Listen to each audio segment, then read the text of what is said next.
Across the UK, on DAB+, on YouTube, on your mobile, and on your side. This is Talk.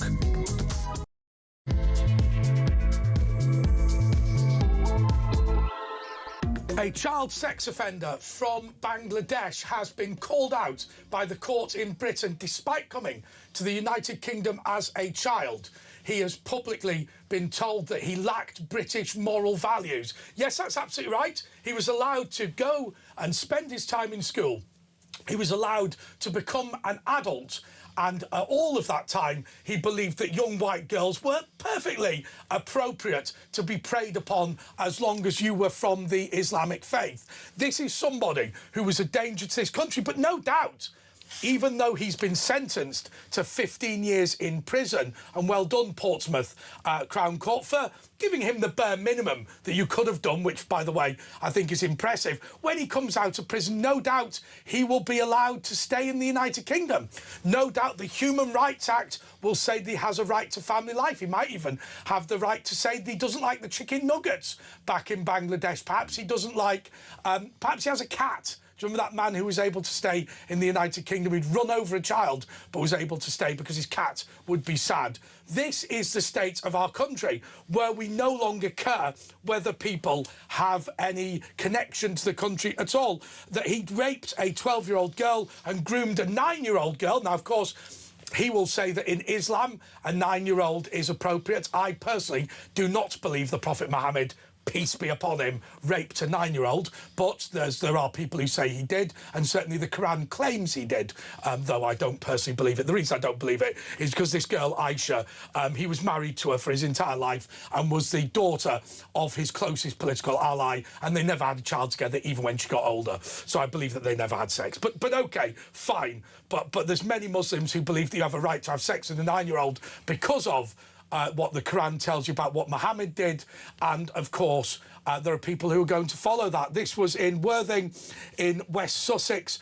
He downplayed the attack. He said because he was 17, 18, 19, 20, it was a typical experimentation, typical for an 18-year-old to experiment on a 9-year-old.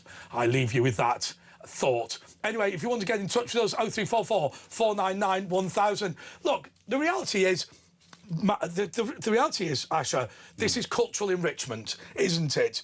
We are taking in the cultural enrichment from those countries that believe having sex with a 9-year-old is appropriate. This is cultural enrichment. It's multiculturalism.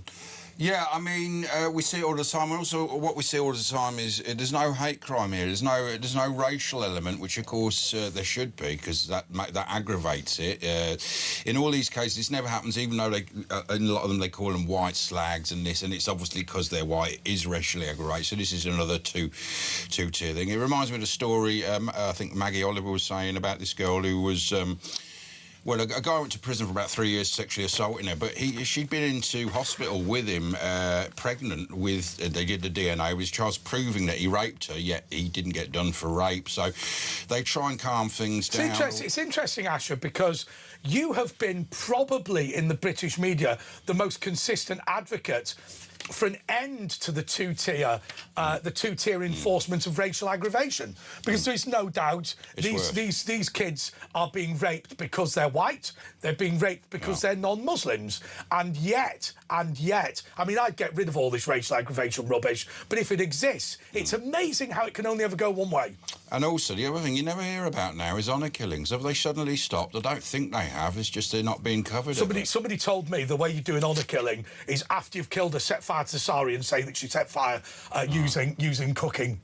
Yeah, but have you noticed it's not in the news anymore ever? And you can bet the police are getting better at covering up child rape, and they're getting better at covering up honour killings. Well, they're not getting better of it. They just do it now. They don't care if we know it's a cover-up now. It's just straight. They just do it straight. Well, if you are a police officer and you've covered up you've covered up an honour killing or covered up the rape of a child, I'll tell you what, I'll give you 500 quid to come on the show. Well, I mean, there were stories of them taking the rape victim back to the attackers. Oh, without a doubt, without a doubt. And saying, yeah, get on with it, enjoy yourself. Stuff like that. Horrendous stuff. There was a case of somebody who... This is in the Rupert who Lowe, ordered a taxi, and the social workers said, oh, we've got no money to pay the taxi. Yeah. So called the rapists to get them back. Absolutely unbelievable. Anyway, you can call about that, 0344 499 1000. Why is that screen not... All right, we've buggered up the screen, haven't we? Okay. Well, it's normally like that, isn't it? It's not rigid enough. Okay, we fixed it. We fixed the screen. Yeah. Okay. The royal family are not short of money. They're going to spend a significant amount more on their operations. So I get confused about the whole thing. I think it's now a case that we have a sovereign grant, and that sovereign grant is a percentage of what comes in from the Crown Estate. The Crown Estate, by the way, claim to be, sort of royal connections or whatever. They are a dodgy property company, almost as bad as the Church of England's dodgy property company, with people with the hand in the till, left, right and centre. But OK, anyway, Norman Baker is a former MP, and I think it's fair to say an expert on royal finance. We're not going to describe you as a singer-songwriter for the purposes of this segment. But I mean, I'm happy to do it, Norman, but... What singer-songwriting? We can do, feel free. What singer-songwriting did you do? I've had 3 albums out. Really? My band. Yeah, but have they done well, or have they just been rubbish? Oh, really? His stage name is Robert Palmer? They're not rubbish. So say again? They haven't done particularly well, but they're not rubbish. OK. Were you in that MP4?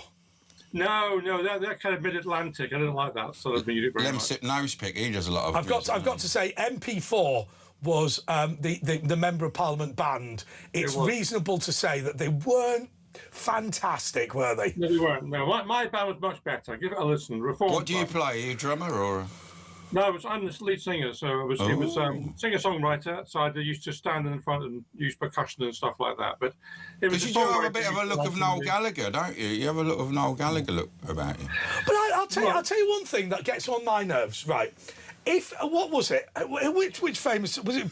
Bob Dylan? If you have a guitar and a mouth organ, you are considered to be a musical genius. Sing, guitar, mouth organ. You put cymbals on your knees. Which is another musical instrument. If Bob Dylan would have put that, they would have mocked him. Bob Dylan, they would have mocked him. And yet it would be a better act. Because there'd be more to it.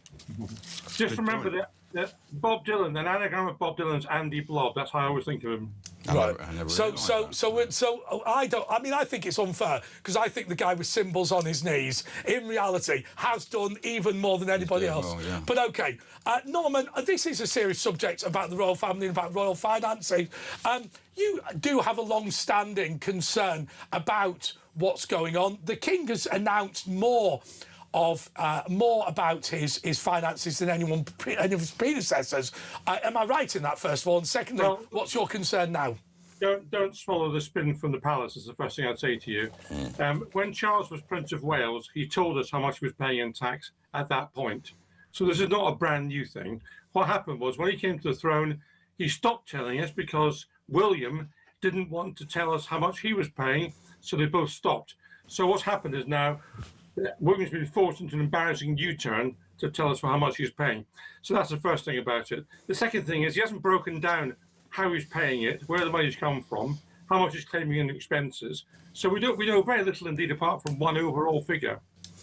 I've got to be honest with you. It reminds me of when the new MP's expenses scheme came in, where there was so little detail on the website, it meant absolutely nothing. Plus, you could put down as many.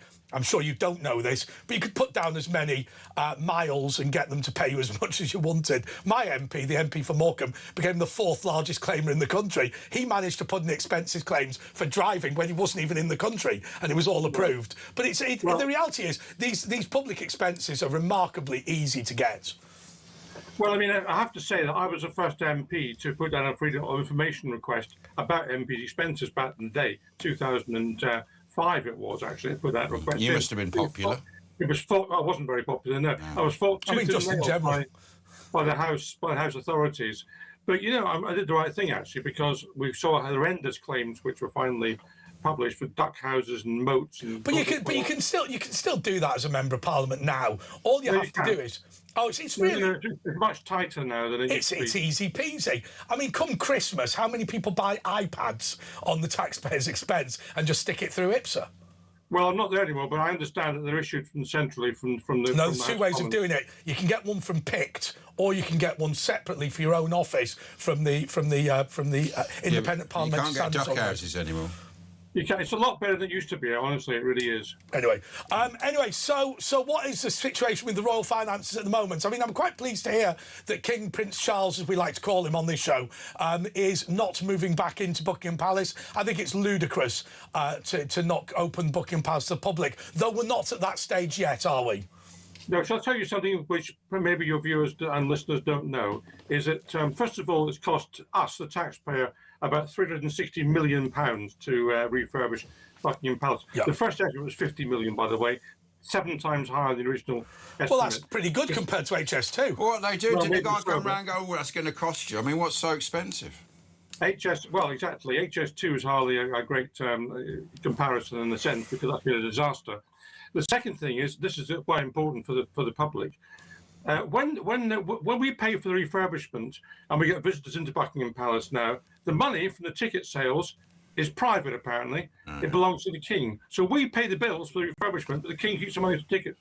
Yeah, but the reason for that, Norman, is that when Windsor Castle burnt down, there was a requirement for the royal family personally to pay for the repairs. Ergo, they brought in the summer visits to Buckingham Palace in order to fund that. Now, I don't have a problem with what you're saying, but I think it's important to bring in some context. Well, okay, I'll give you that analysis and give you further clarification, because that was the reason it was brought in. You're quite right. But by 1999, it had been paid for. So since 1999, all the money that's been funneled into Buckingham Palace through ticket sales has not gone to Windsor Castle. That was dealt with. It's become private money for the monarch. So what is the personal wealth? Because I know he inherits all money that's left out of will in the Greater Manchester area. It says it has to go on in Lancashire. It has to go on royal buildings, but that can include his own private rentals. How much is he personally worth, the King?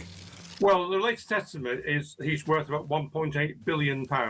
Not bad. Which is a nice sum of money, isn't it, to have?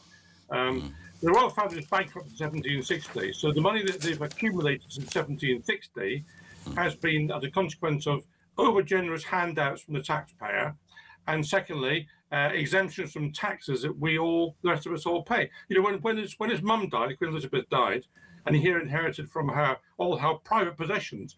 He inherited, for example, money, paintings, Fabergé eggs, a string of racehorses, £100 million stamp collection, jewellery worth £500 million. But isn't part of the problem? He's worth a lot more than 1.7 billion, then, isn't he? He's worth a lot more than that. But look, none of it was subject to inheritance tax. I understand that, but nobody pays inheritance tax. The average payment for inheritance tax is in the low thousands. The reality is, inheritance tax is, to use a phrase from Kemi Badenoch, spiteful class warriorship. The reality is, the vast majority of wealth that's inherited in this country has been placed in trust by wealthy families. The people that pay inheritance tax are the people on the marginal edge of it. Yeah, and originally it was meant to be the other way around. So let me tell this to my viewers and listeners. Inheritance tax is an optional tax. You don't have to pay it. For the very rich. If you put your property into trust, then you don't have to pay it.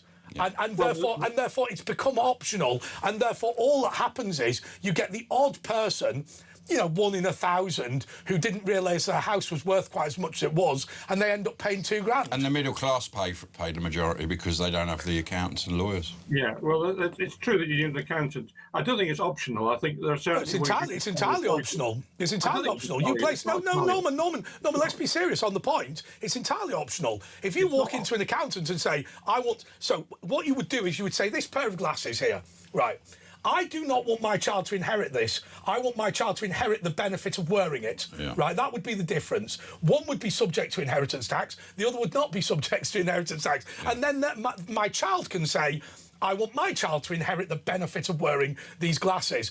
And in that way, inheritance tax is entirely optional.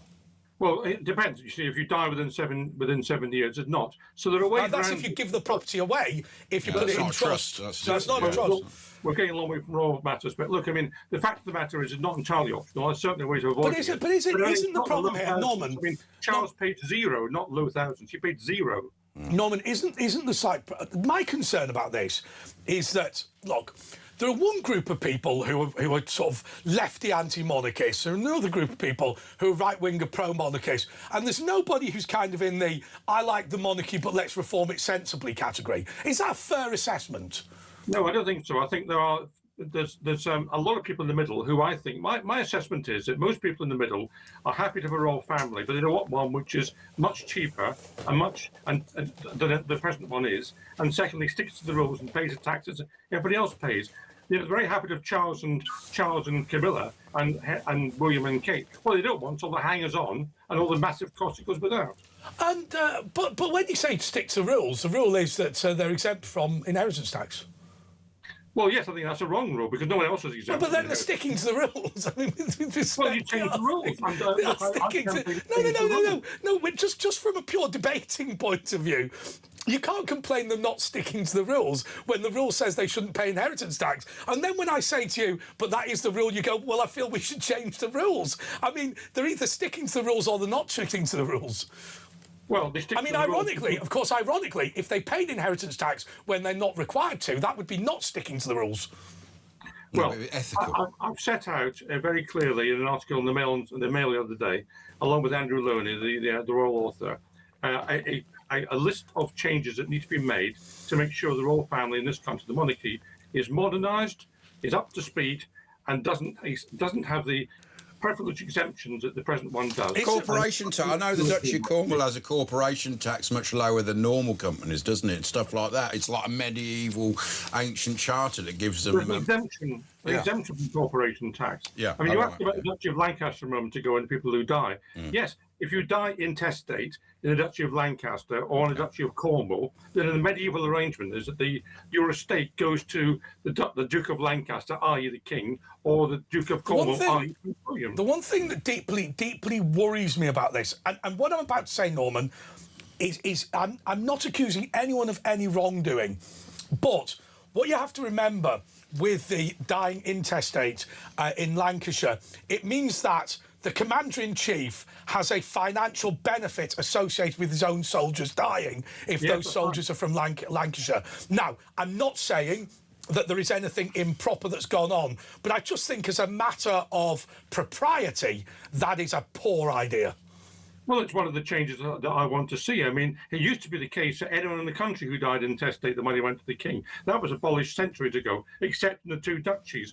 And you're right. Well, it still goes to the government, and they can spend it on welfare for foreign nationals. So it's even better. It has to go somewhere, and it needn't be spent on foreign nationals. But you're right. In the Second World War, what happened in the Second World War is that soldiers from Lancashire or whatever within the Duchy of Lancaster, they died.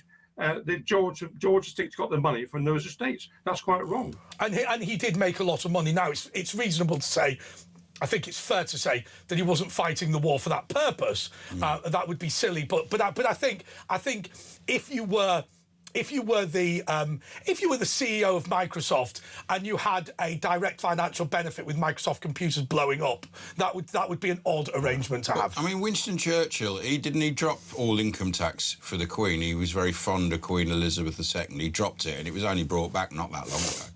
Yes, that's right. I mean, the fact is that he wanted the Queen to get off to a good start in 1952, and she was made exempt from all taxes, not just income tax, but dividend tax and so on. She paid no tax apart from, I think, poll tax between 1952 and 1993, when the Winter Fire, as you say, happened. And at that point, the public said this isn't right.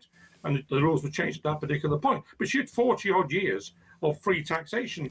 And the Daily Mail at the time, in 2001, 2002, reckoned that the exemption from dividend tax alone would generate for her almost £1 million benefit, just that.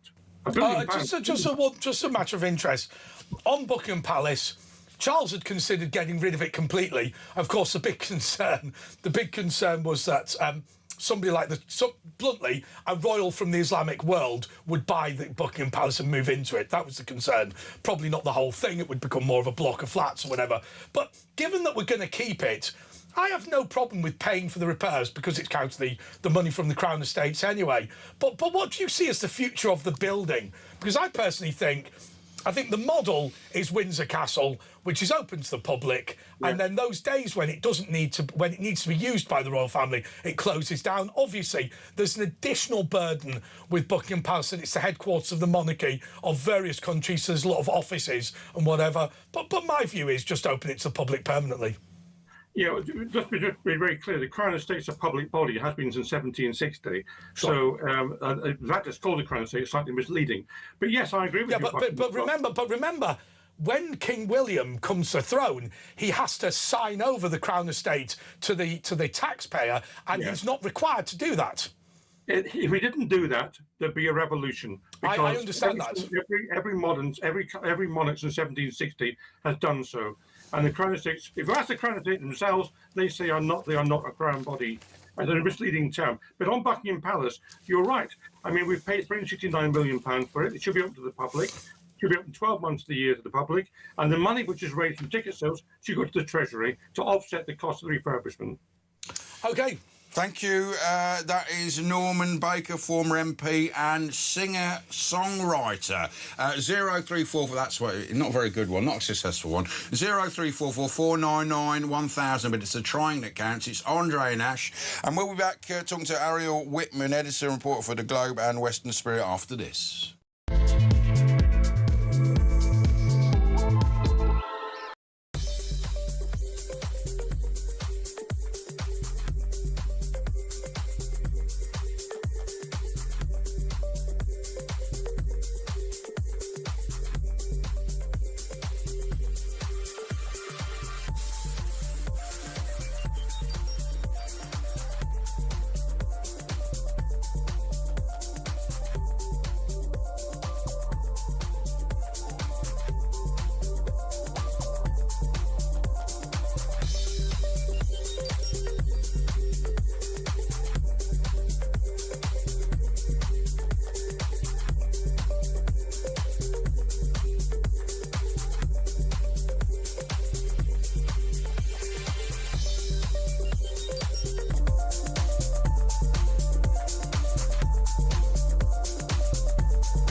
Across the UK, on DAB+, on YouTube, on your mobile, and on your side.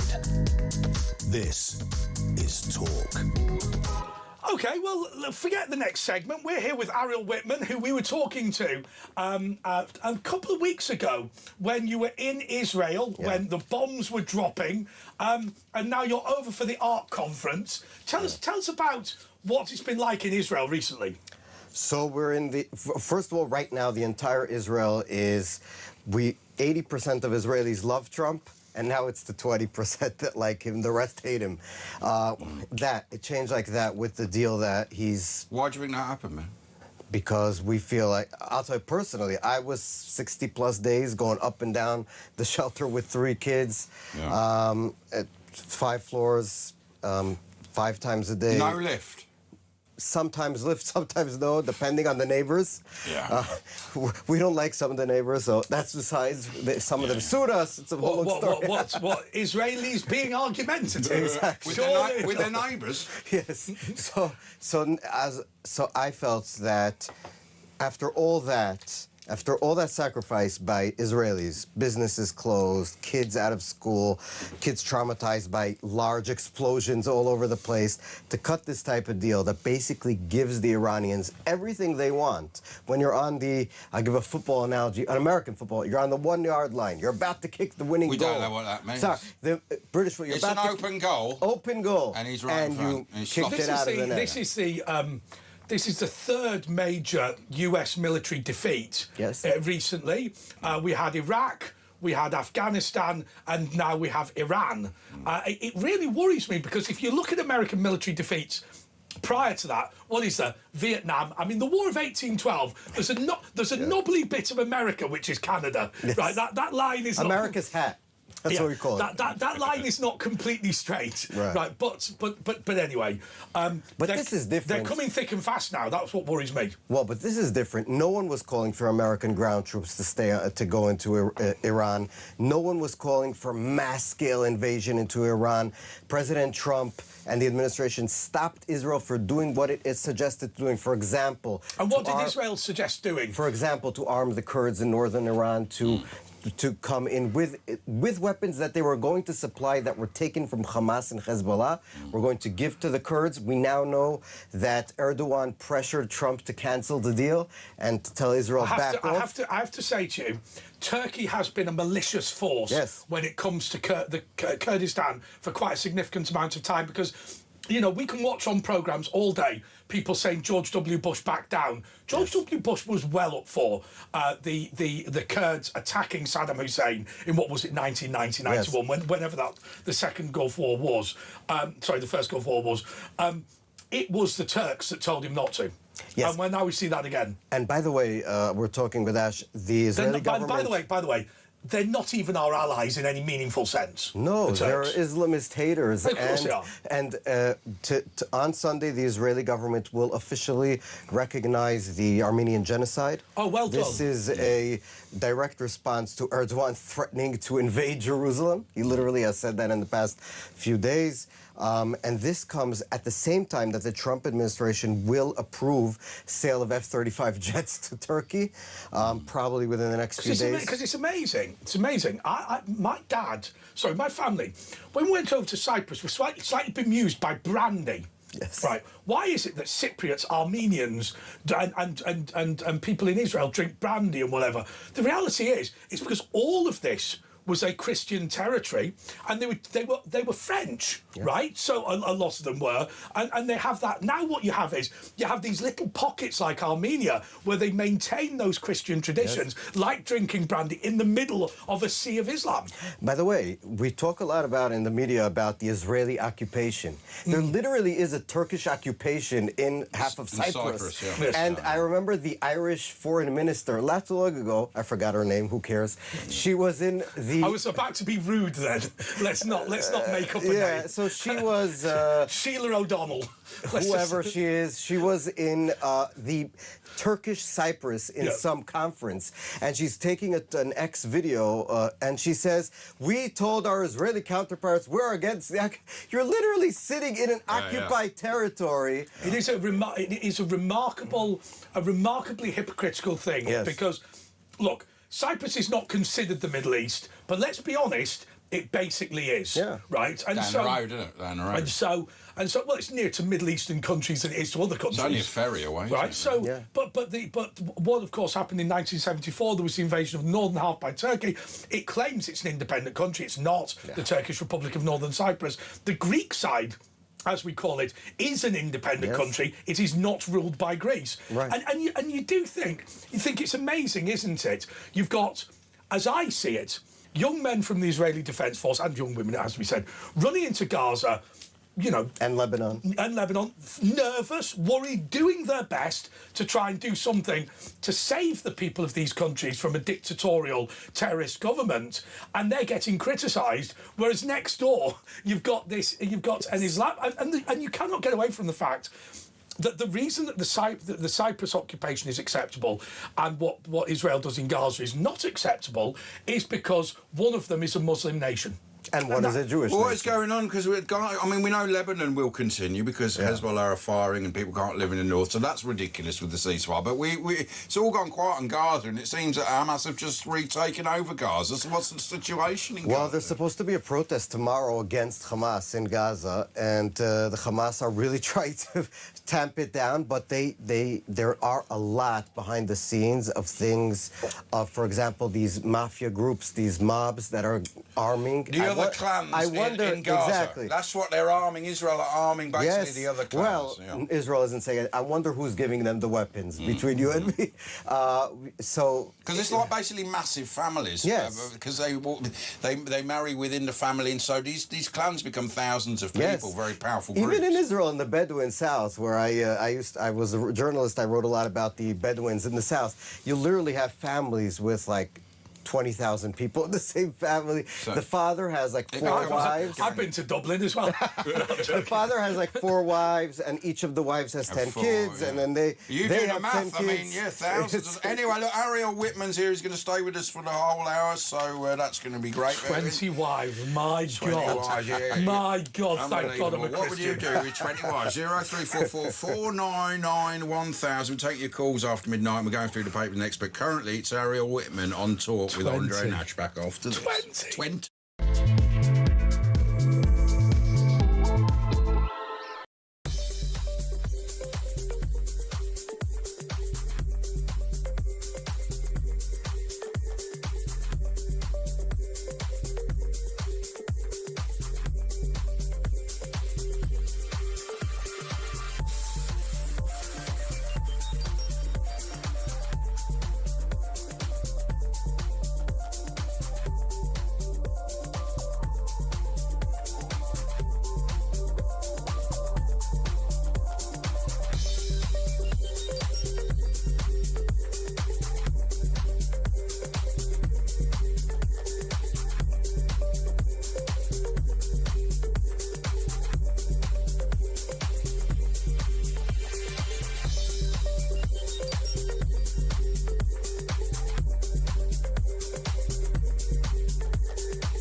Across the UK, on DAB+, on YouTube, on your mobile, and on your side.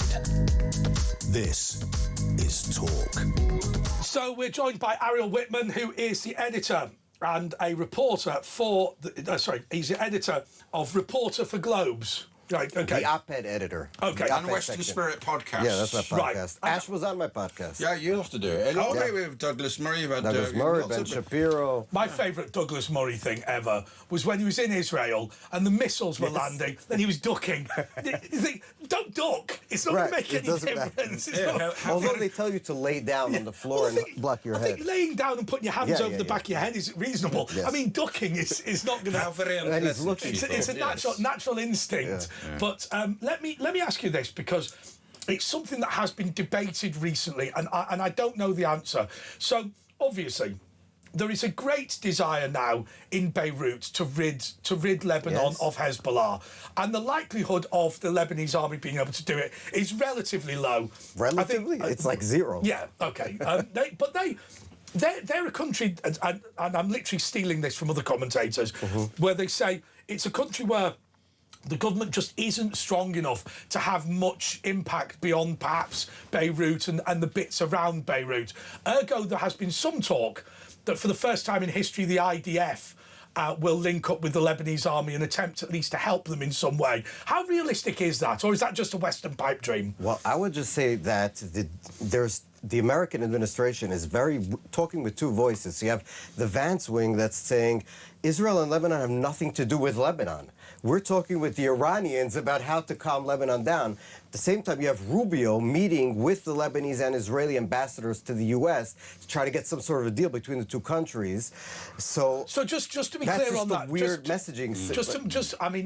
What you've said, just to make it clear for our audience, Vance's argument is that there is literally no point in talking to anyone other than Iran, because Hezbollah and Hamas are part of the But what about Iranian... Israel? No, We're sure, the ones sure, dying. Sure, but he's saying that Hezbollah and Hamas are part of the Iranian military, and you have to understand it. Now, I don't agree with what he's saying, but just to be clear for our audience... Well, Hezbollah are, aren't they, really? Yes, but wouldn't you think that if you're talking with Iran about Israel leaving parts of Lebanon, you would also want to talk to Israel about leaving parts of Lebanon? These ceasefires are never going to work, because Israel obviously can't back down when Hezbollah... So what's Especially Trump's... that we're coming to an election. If Netanyahu backs down, Is this why Trump is doing it for his elections as well? And then when it fails well, it's already failing. Yeah. It'll just Today go back they to... shot at a ship on the Straits. Yeah. But Trump's just going to say, yeah, it's part of the ceasefire to shoot at ships. Yeah, he literally said that. It's this deal with Iran isn't really a deal, is it? It's to get past the elections, I think. In America. I have to say, to have mounted some sort of military incursion and be in a worse position afterwards. I mean, it seems to me the death of the Ayatollah is just of no real consequence. Yeah. Oil's dropped, though, back to quite a low Well, price. that's what he's doing it for. He wants the election to... you know what's going to happen after the 60 days of the negotiation? No, go on, tell me. Another 60 days. Yeah. And then another. And insider we'll trading on the markets, there's a lot of that going on. Well, we all know... There's rumors, I don't want to say, but I would just say that if, at the end of the day, it really ends like it is now, the Iranians could claim victory. Because for them surviving, the United States, the big Satan, the small Satan, Israel, all of these obstacles, their Ayatollah dying, their top leadership, the RGC dying, the top leadership of their secret Basij police dying, and they're still on their feet and dictating the terms to the world superpower. Do we need boots to the ground? You will not be able to defeat them without boots on the ground. Israel would love to send special forces into certain areas of Iran. This has not been a secret. Even it was under censure in Israel. But Israel can't win that kind of war, can it? Simply We don't because, need to No, win. I think it's worth pointing out that whilst...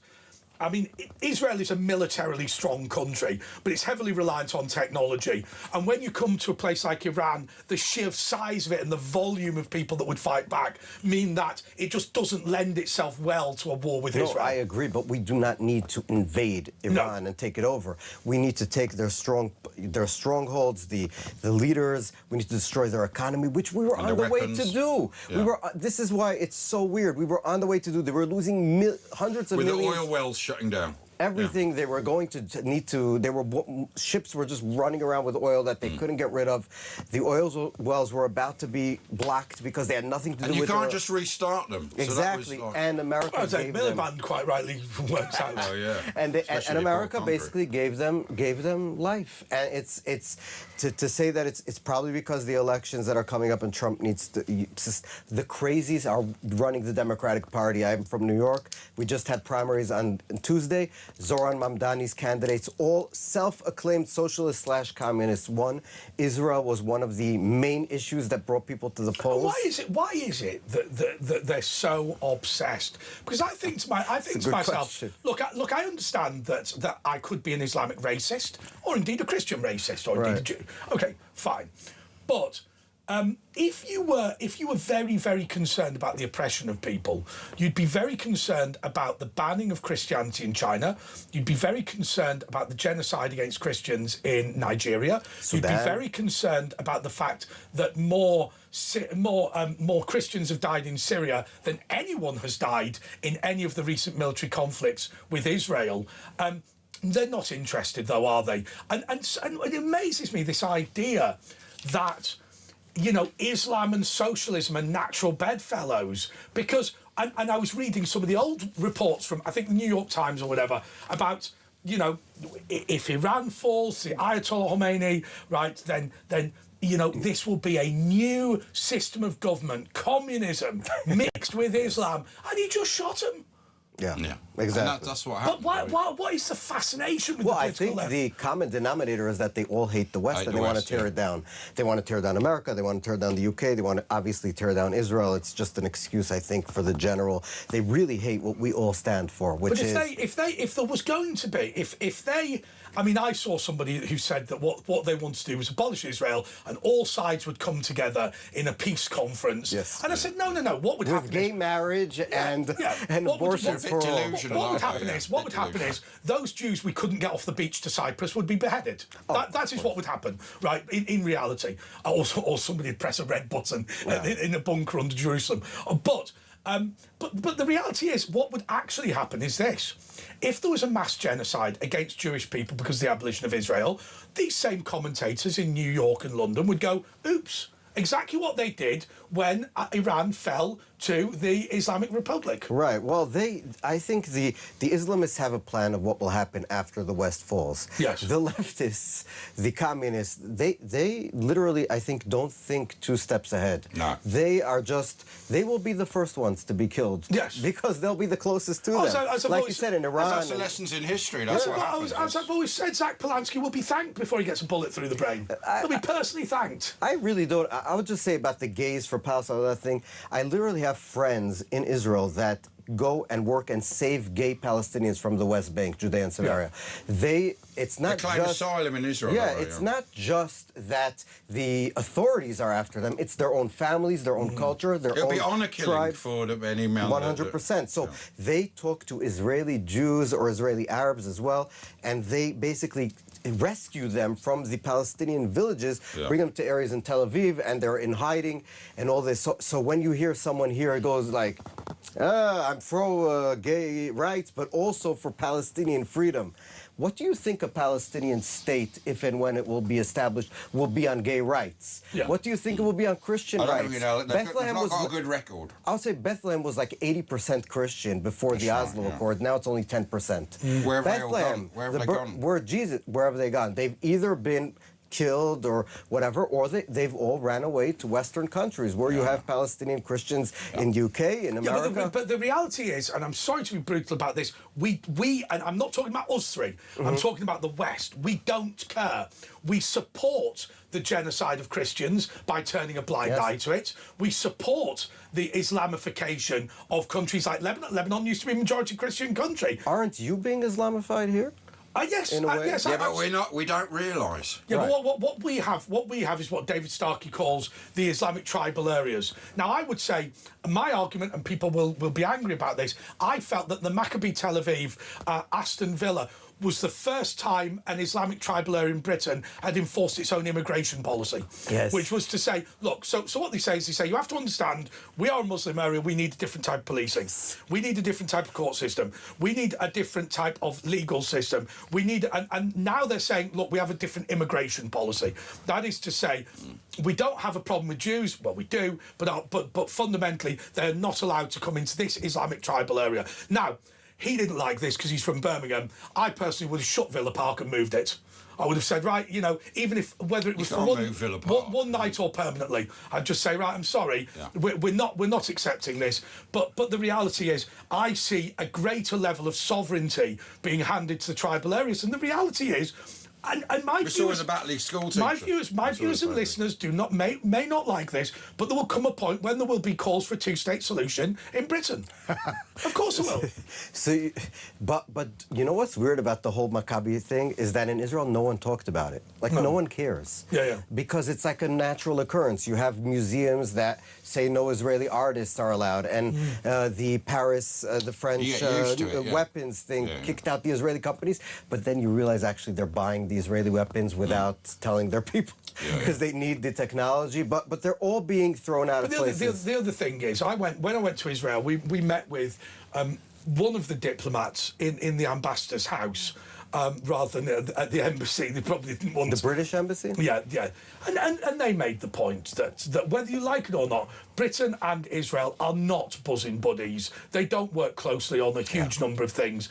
And the reality is, we have people running around the streets going, stop Britain supporting Israel. And you think, are we really supporting Israel in any meaningful sense? I don't think we need your support. I mean, the Foreign Office has a history of being pretty much anti-Israel. Well, yes. Yeah, but that's why there's no relationship.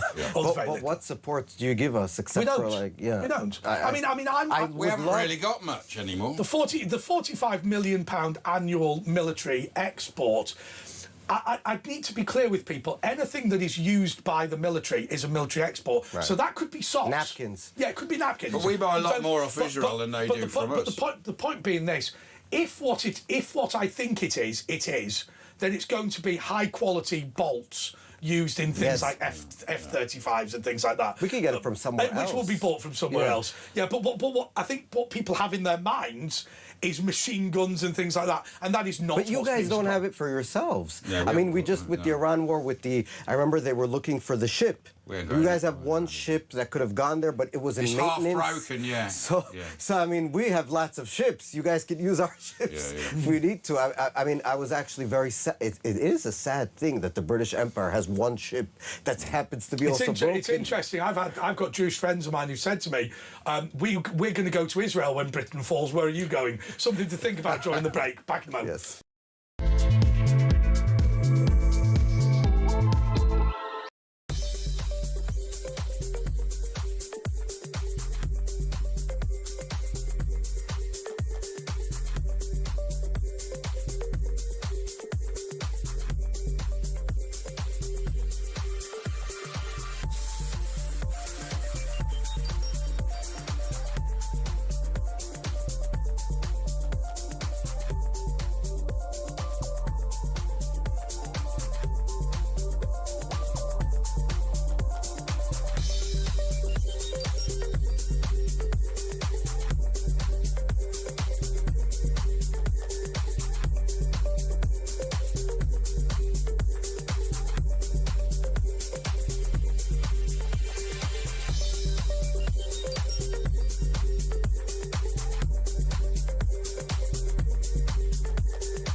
Across the UK, on DAB+, on YouTube, on your mobile, and on your side. This is Talk. Yes, this is Talk, and we've got Ariel Whitman here. And, well, but why are you in the country? You're here for this ARC conference. Tell us a little bit about it. Tell us what it is, first of all. Well, it's a conference with. I thought about it today. What is it exactly? And my best answer is that it's a bunch of people from all over the Western world, pretty much, I think, and they all are hated because they're white, usually white, Christian, and leaning to the right. And it's a sort of large therapy session for people who... Oh, I hate therapy. No, but I mean, like, it's a place where people, they don't hate you for loving your country. Yeah. I mean, one of the things that I was staying at a friend's apartment here in Golders Green, next to there. And well, that's a surprise. So we're driving, and I was like, something that you can think in London, maybe you for sure, the places where there is British flags, you can see what type of neighborhood they're in. That was so weird to me because where I am, the Israeli flag is everywhere. Most countries it's like that, yeah. So was it your impression that the poor and downtrodden tend to be the most proud of the country? Yes. Which is sad, really, isn't it? It's also in America that way. Yeah. This is an amazing thing that I read today, that in the New York congressional seats that were won by the crazy people, literally nutcases. One of them, that one, said that she wipes her face instead of a napkin with the American flag. She opened an organization that one of the 10 or whatever objectives of the organization was destroying Western civilization. She wrote it on her objectives, and she won. And when you look at the districts, the neighborhoods that voted for, the richer white neighborhoods all voted for the crazies, and the Hispanic and black poorer neighborhoods all voted for the normal establishment candidates. So you're like, the white crazy, yuppies who think they're better than everyone else, who live with a sort of guilt trip that they just always want to show how nice they are, how racially inclusive they are. So I think that also happens here, where you're like, the actual people... Yeah, it was like that chief constable of... Oh, wherever it was, where Henry Novak was killed. Anyway, Alexis Boone was the guy's name. Southampton. Look at the so it would be Hampshire Police Constabulary.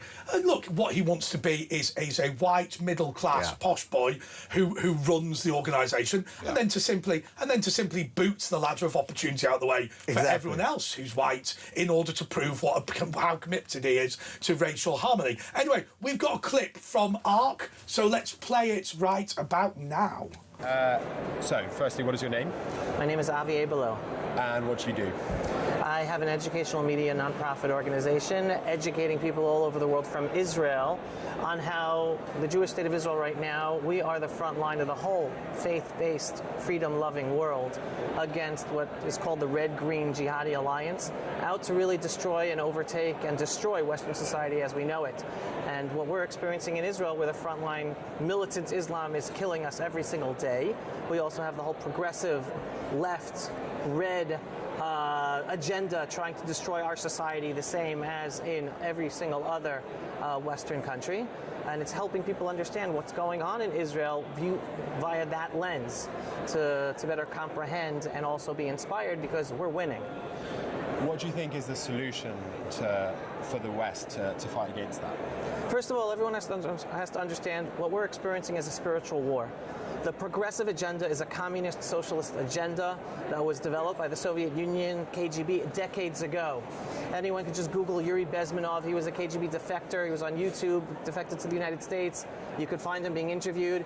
He explains back in the 1980s that the Soviet plan to destroy America and the West from infiltration of the educational system and educating Americans via the universities and the schools against American values and basically socialist values. That's what we're experiencing in every single Western country, America, Canada, Britain, France, Australia. It's that communist agenda created decades ago. At the same time, we have Islamism. Also, the massive migrants of Muslim migrants from all over the Middle East. People don't understand. Islam is about conquering the world.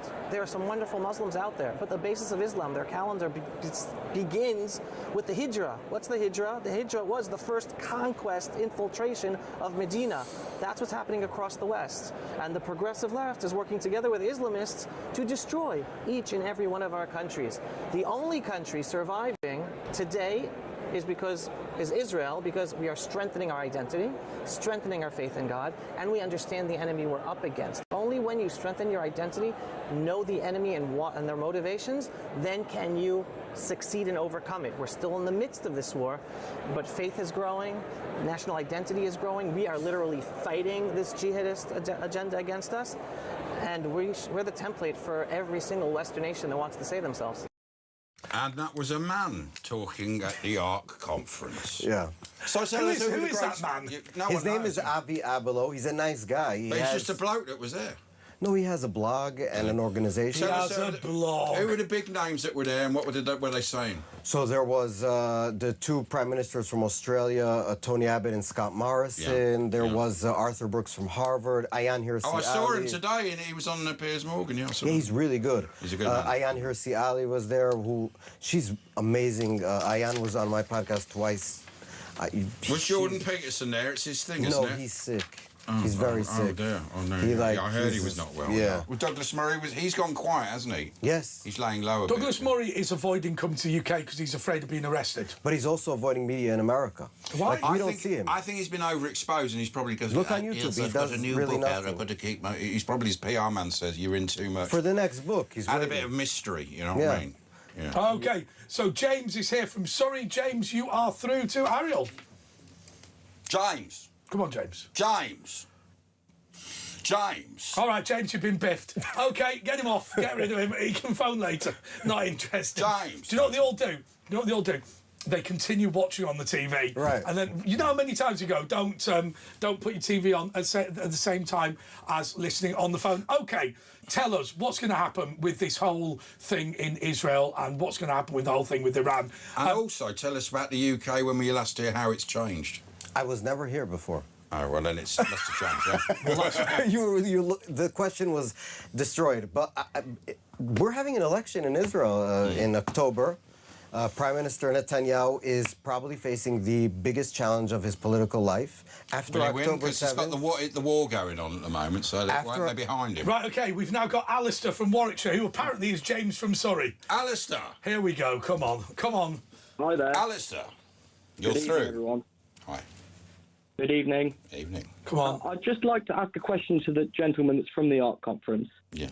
I'd just like to know what sort of audience were you trying to aim for with this conference? Who are the type of people that you Well, he's gone to the ARC conference. He's not part of the organisation, but, you know. Of course, yeah. But who do you think was the sort of the average person that was in attendance to this this conference in London?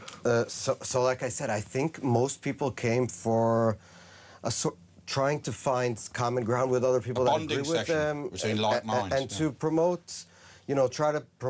It was very big, very impressive. Seems to have a lot of backing. Is it in London because it's London, or is it in London because it moves round and it's just an international thing? No, I think it was established here. It's always in London. Yeah. But they're trying to make one in Israel too, so that was the big contingent from Israel. I heard it was like 12 grand a ticket. Yes, it was a lot of money. But I was like, I got in.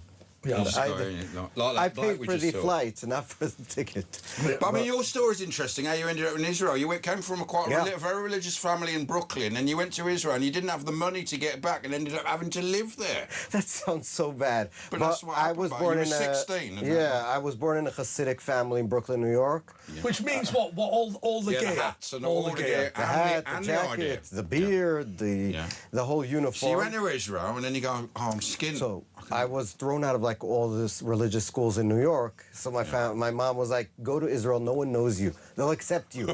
And with the American money, it works. So I went to Israel, and after a year, I got thrown out of that school too, yeshiva. And so I called my mom. What were you doing, man? I was a problem child. Today they would give me Ritalin like that. Yeah. But at the time... So you ended up in Israel. But basically, they just thought... We call it ADHD now. We used to call it being a bit of a knob. So you were walking around yeshiva-less.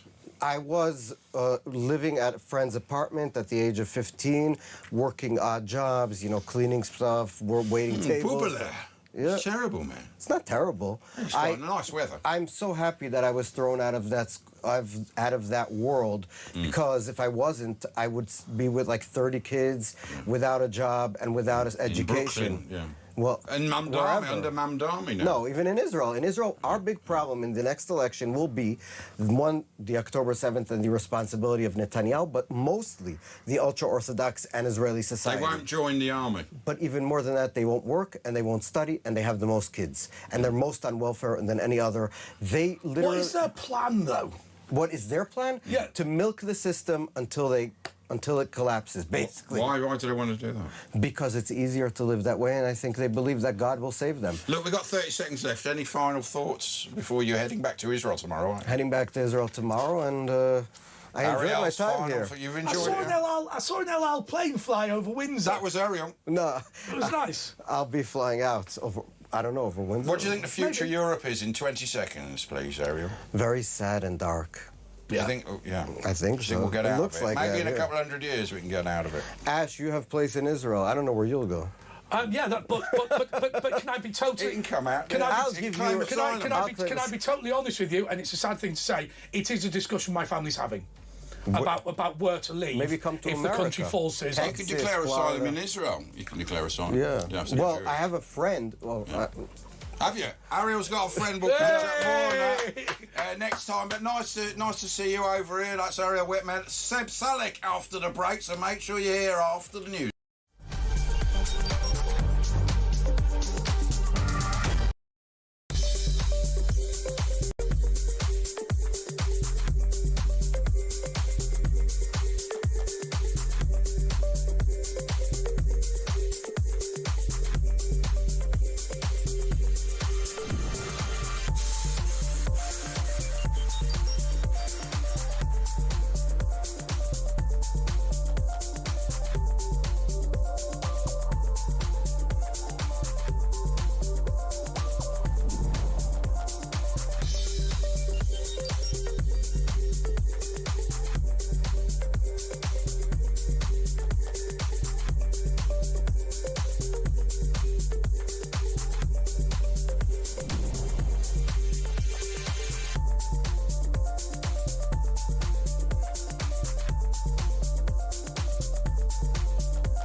across the UK. On DAB+, on YouTube, on your mobile, and on your side. This is Talk.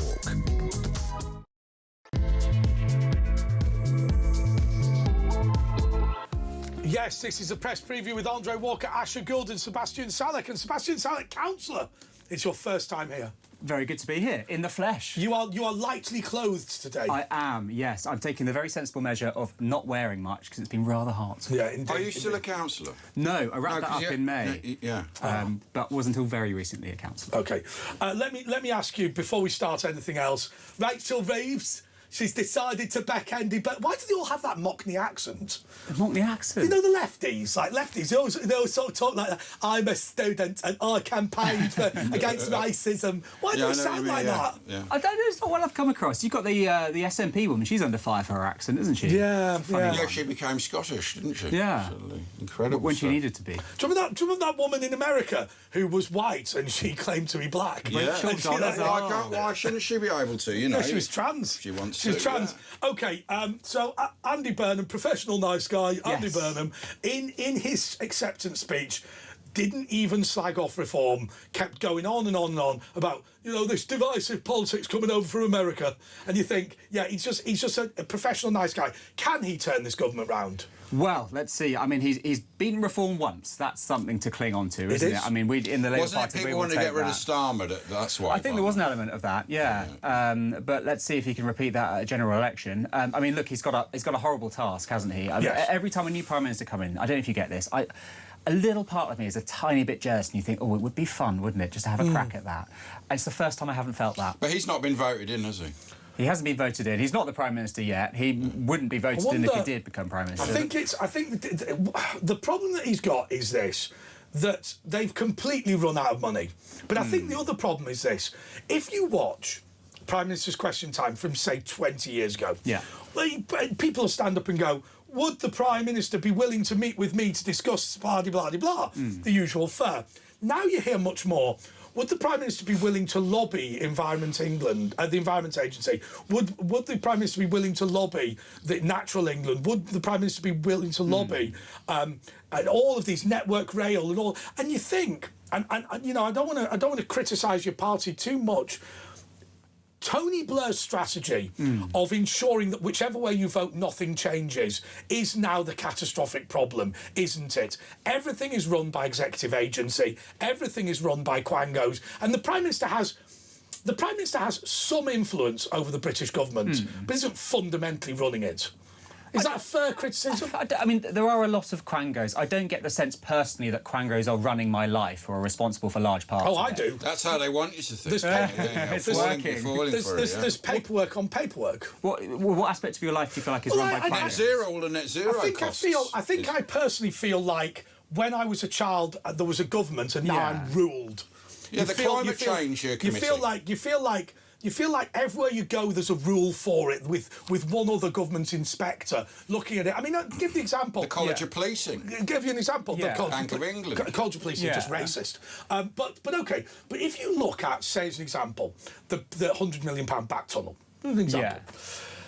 I mean, Keir Starmer railed against that. But the power to do that still resides with Natural England.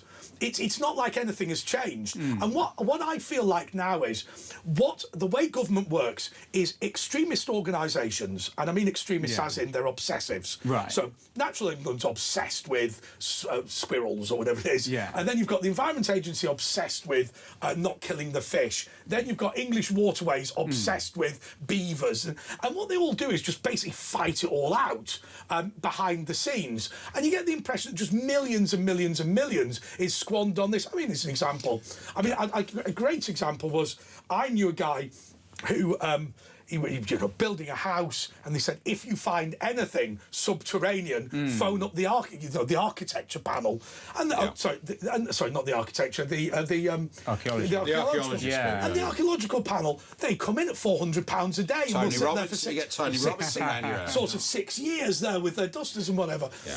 And you get the impression now that there's a rule for everything, and it feels oppressive in this country. Yeah. I don't know if it doesn't feel oppressive to you, but it does to me. I don't see. I mean, we could talk about architecture because I sat on a planning committee, which I love. Well, that's to run. horrendous. And in every report, you get an architectural assessment. And I was quite looking forward to that. I thought, oh, what if we find a Roman Mithraeum below Waltham Forest? Never once did it happen. And it's just that little tick Because they don't tell you, that's why. I don't know about that. No. What happened with my friend was when he found the subterranean thing, knowing he was in for underground. Something. Yeah, he filled it with concrete. Oh no! And didn't tell them. You see, that's what this red tape does, isn't it? And you end up in a situation whereby it's almost like Iran, where what happens is there's a form to fill out everything, but every form's just returned just with nothing of any interest on it. I mean, even that in Waltham Forest, nothing of any architectural interest was ever found at all. Yeah, I don't believe that. Well, nothing that met a certain threshold. Yeah, we've got too much planning. I mean, you look at building a nuclear power station costs 10 times what the Chinese when they build it. Building a road costs billions in legal fees. You know, it's more legal fees but it sounds like... than the actual laying of the concrete. But that's one of the big achievements of this government is the Planning and Infrastructure Act, which cut a lot of that red tape and made it much easier and gave assumptions in favour of planning applications. And yet the number of properties being built fell. Well, that's because there are many other aspects to it. A large part of it is economic. The economics don't work. Exactly. It's one of them. Is one of them that if I want to buy a house now, I have to buy one for an immigrant, right? Allow me to explain what I mean by that. Allow me to explain what I mean by that. Don't put your arm right. What's his game? What's his game? Right, OK.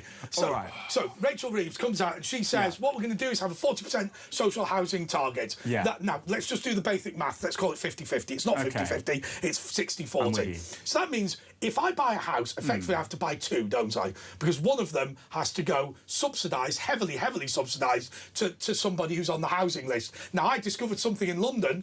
Right. Why is it that white people don't get houses, social housing in London? It's because the housing associations themselves have been taken over. I mean, if you look in, as an example, Tower Hamlets, they have housing associations that explicitly will only give properties to Muslims. Right? Right. And so what happens is two houses get built, I pay for them both, one of them goes to a housing association and it gets given to someone who's recently arrived in the country. That is why I say, in order to buy a house, I have to buy two. So it's not going to go to anyone who's recently arrived in the country, because if you arrive legally, you move over here, then you have no recourse to public funds for years and years and years. So you're not going to get any benefits at all for a very long time. Okay. Don't quite follow the logic of if you buy one house, you have to buy another. Okay, so if there is a 100% cost of the development and half the properties go to social housing for virtually for free and the other half are bought by people. So I'll stop you there, because they are never 50%. It's really, really rare. The target in London is 35%. That's Rachel Reeves' plan, 40%, 60-40. Which would be brilliant. I would back that. So I put 100% of a pound in, right? I put £1 in. That means 40 pence goes to social housing, 60 pence goes to my house. That's my point. No, because all of your pounds go to your house because it's your house. No, but the developer doesn't. The developer doesn't lose money. He doesn't turn around and say, "OK, we bought 10 houses. I'm going to sell them for the market rate, and then what I'm going to do out of my own money, give the other 10 to the taxpayer." What he's going to say is, "This is a £100 million development. 40 million goes on social housing. 60 million goes on houses for people, and the people that buy them have to pay the 100 million." That is the way it works. Do you understand the maths? You see my point? Kind of. So a developer, and we're assuming this is a developer.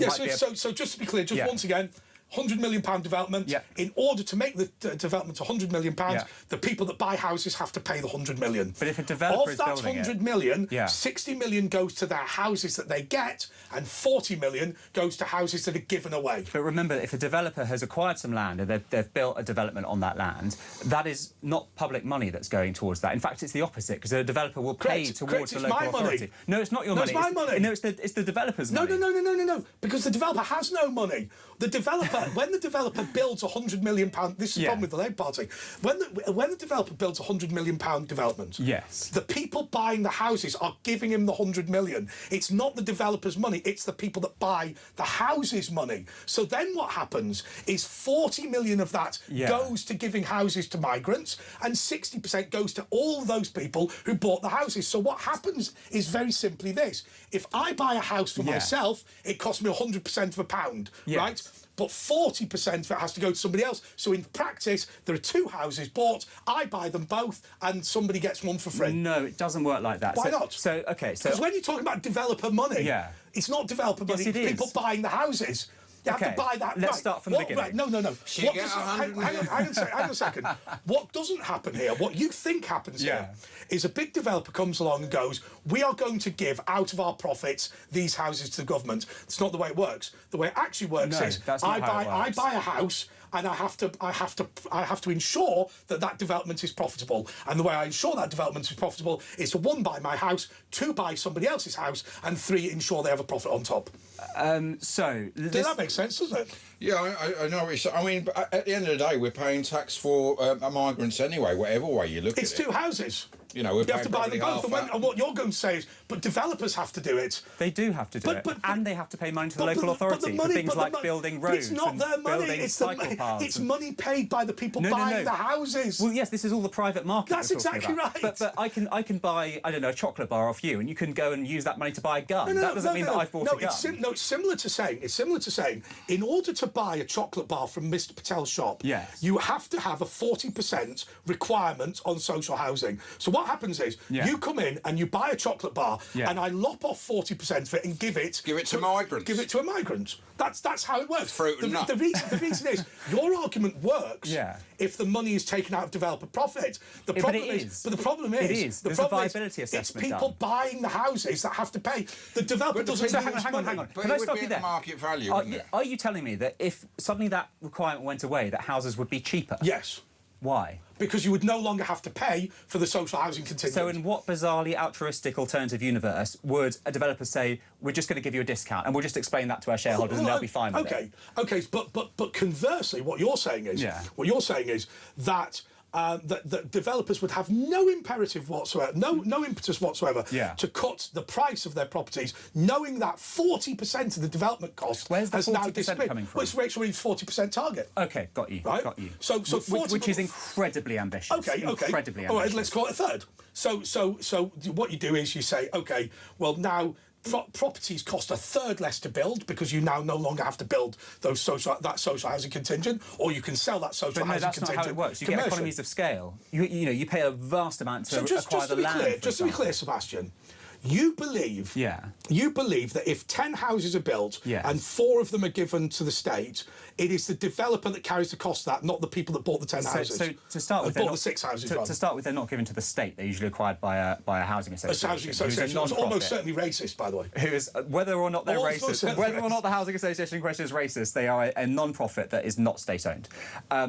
What was your question? My question was, do you believe... Oh, look, there's no point... No, but let me just ask you, I mean, why would someone pay 40% over the odds for, say, a 2-bed flat when you could next door where there's not one of these developments? Well, that's exactly it, because developers, like everybody else, are bound by market rates. So they are not going to give you a discount, and they're not going to sell above the odds. They are stuck. Look, I think my I will tell you my real objection. Tax, really, my objection to social housing is, look, first of all, it's killing the market. Nobody's buying houses anyway. Sorry, nobody's building properties anyway. They're just land banking. It costs more to build in some places than the actual house will be worth. Well, it would do. Materials. Well, it would do. Oh, yeah, the economy. Because if I build 10 houses and can only sell 6, I have to get 100% of the value from 6 of the properties. Now, the materials and labour costs more, say somewhere up north where values of houses are maybe. I mean, I think the problem with this whole debate is this sort of, don't worry, the developers are very rich and they're going to pay. But but that's not what happens. It's very similar. It's very similar to the Donald Trump,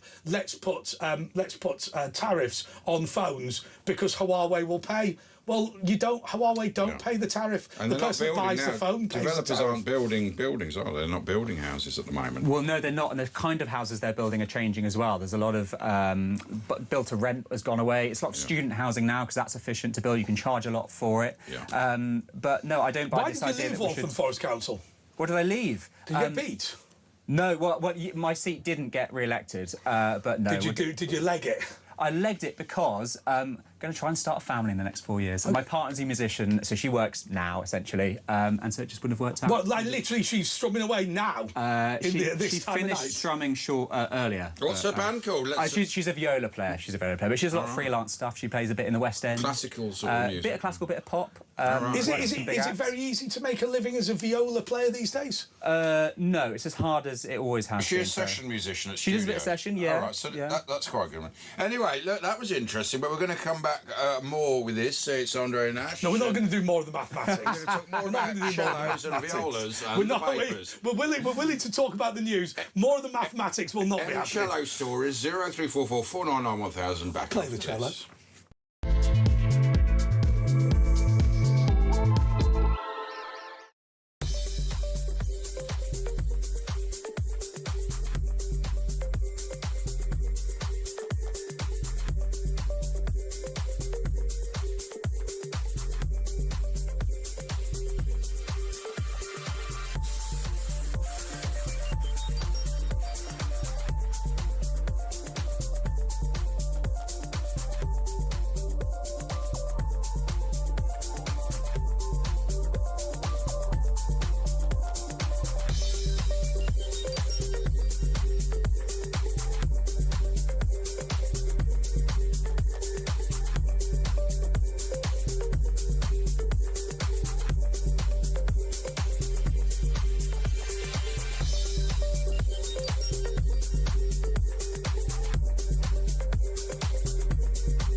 Across the UK, on DAB+, on YouTube, on your mobile, and on your side. This is Talk. This is the press preview with Andre Walker, Asher Gould, and Sebastian Salek, who is not a councillor, and we're not going to do any more bats. Okay. Also, I'm going to say to you that I've got bad feet, so I've just taken some painkillers. So if I get a bit woozy, you know, if I lose it a little, if I get a bit confused, if you have to mop my brow and take me out in a wheelchair, then it'll be all right. It'll be all right. We'll get there. Right, the FT, it's a paper review, and if you're listening in the morning, it's going to be Jeremy Kyle. I know it's probably Dolan. It'll be one or the other.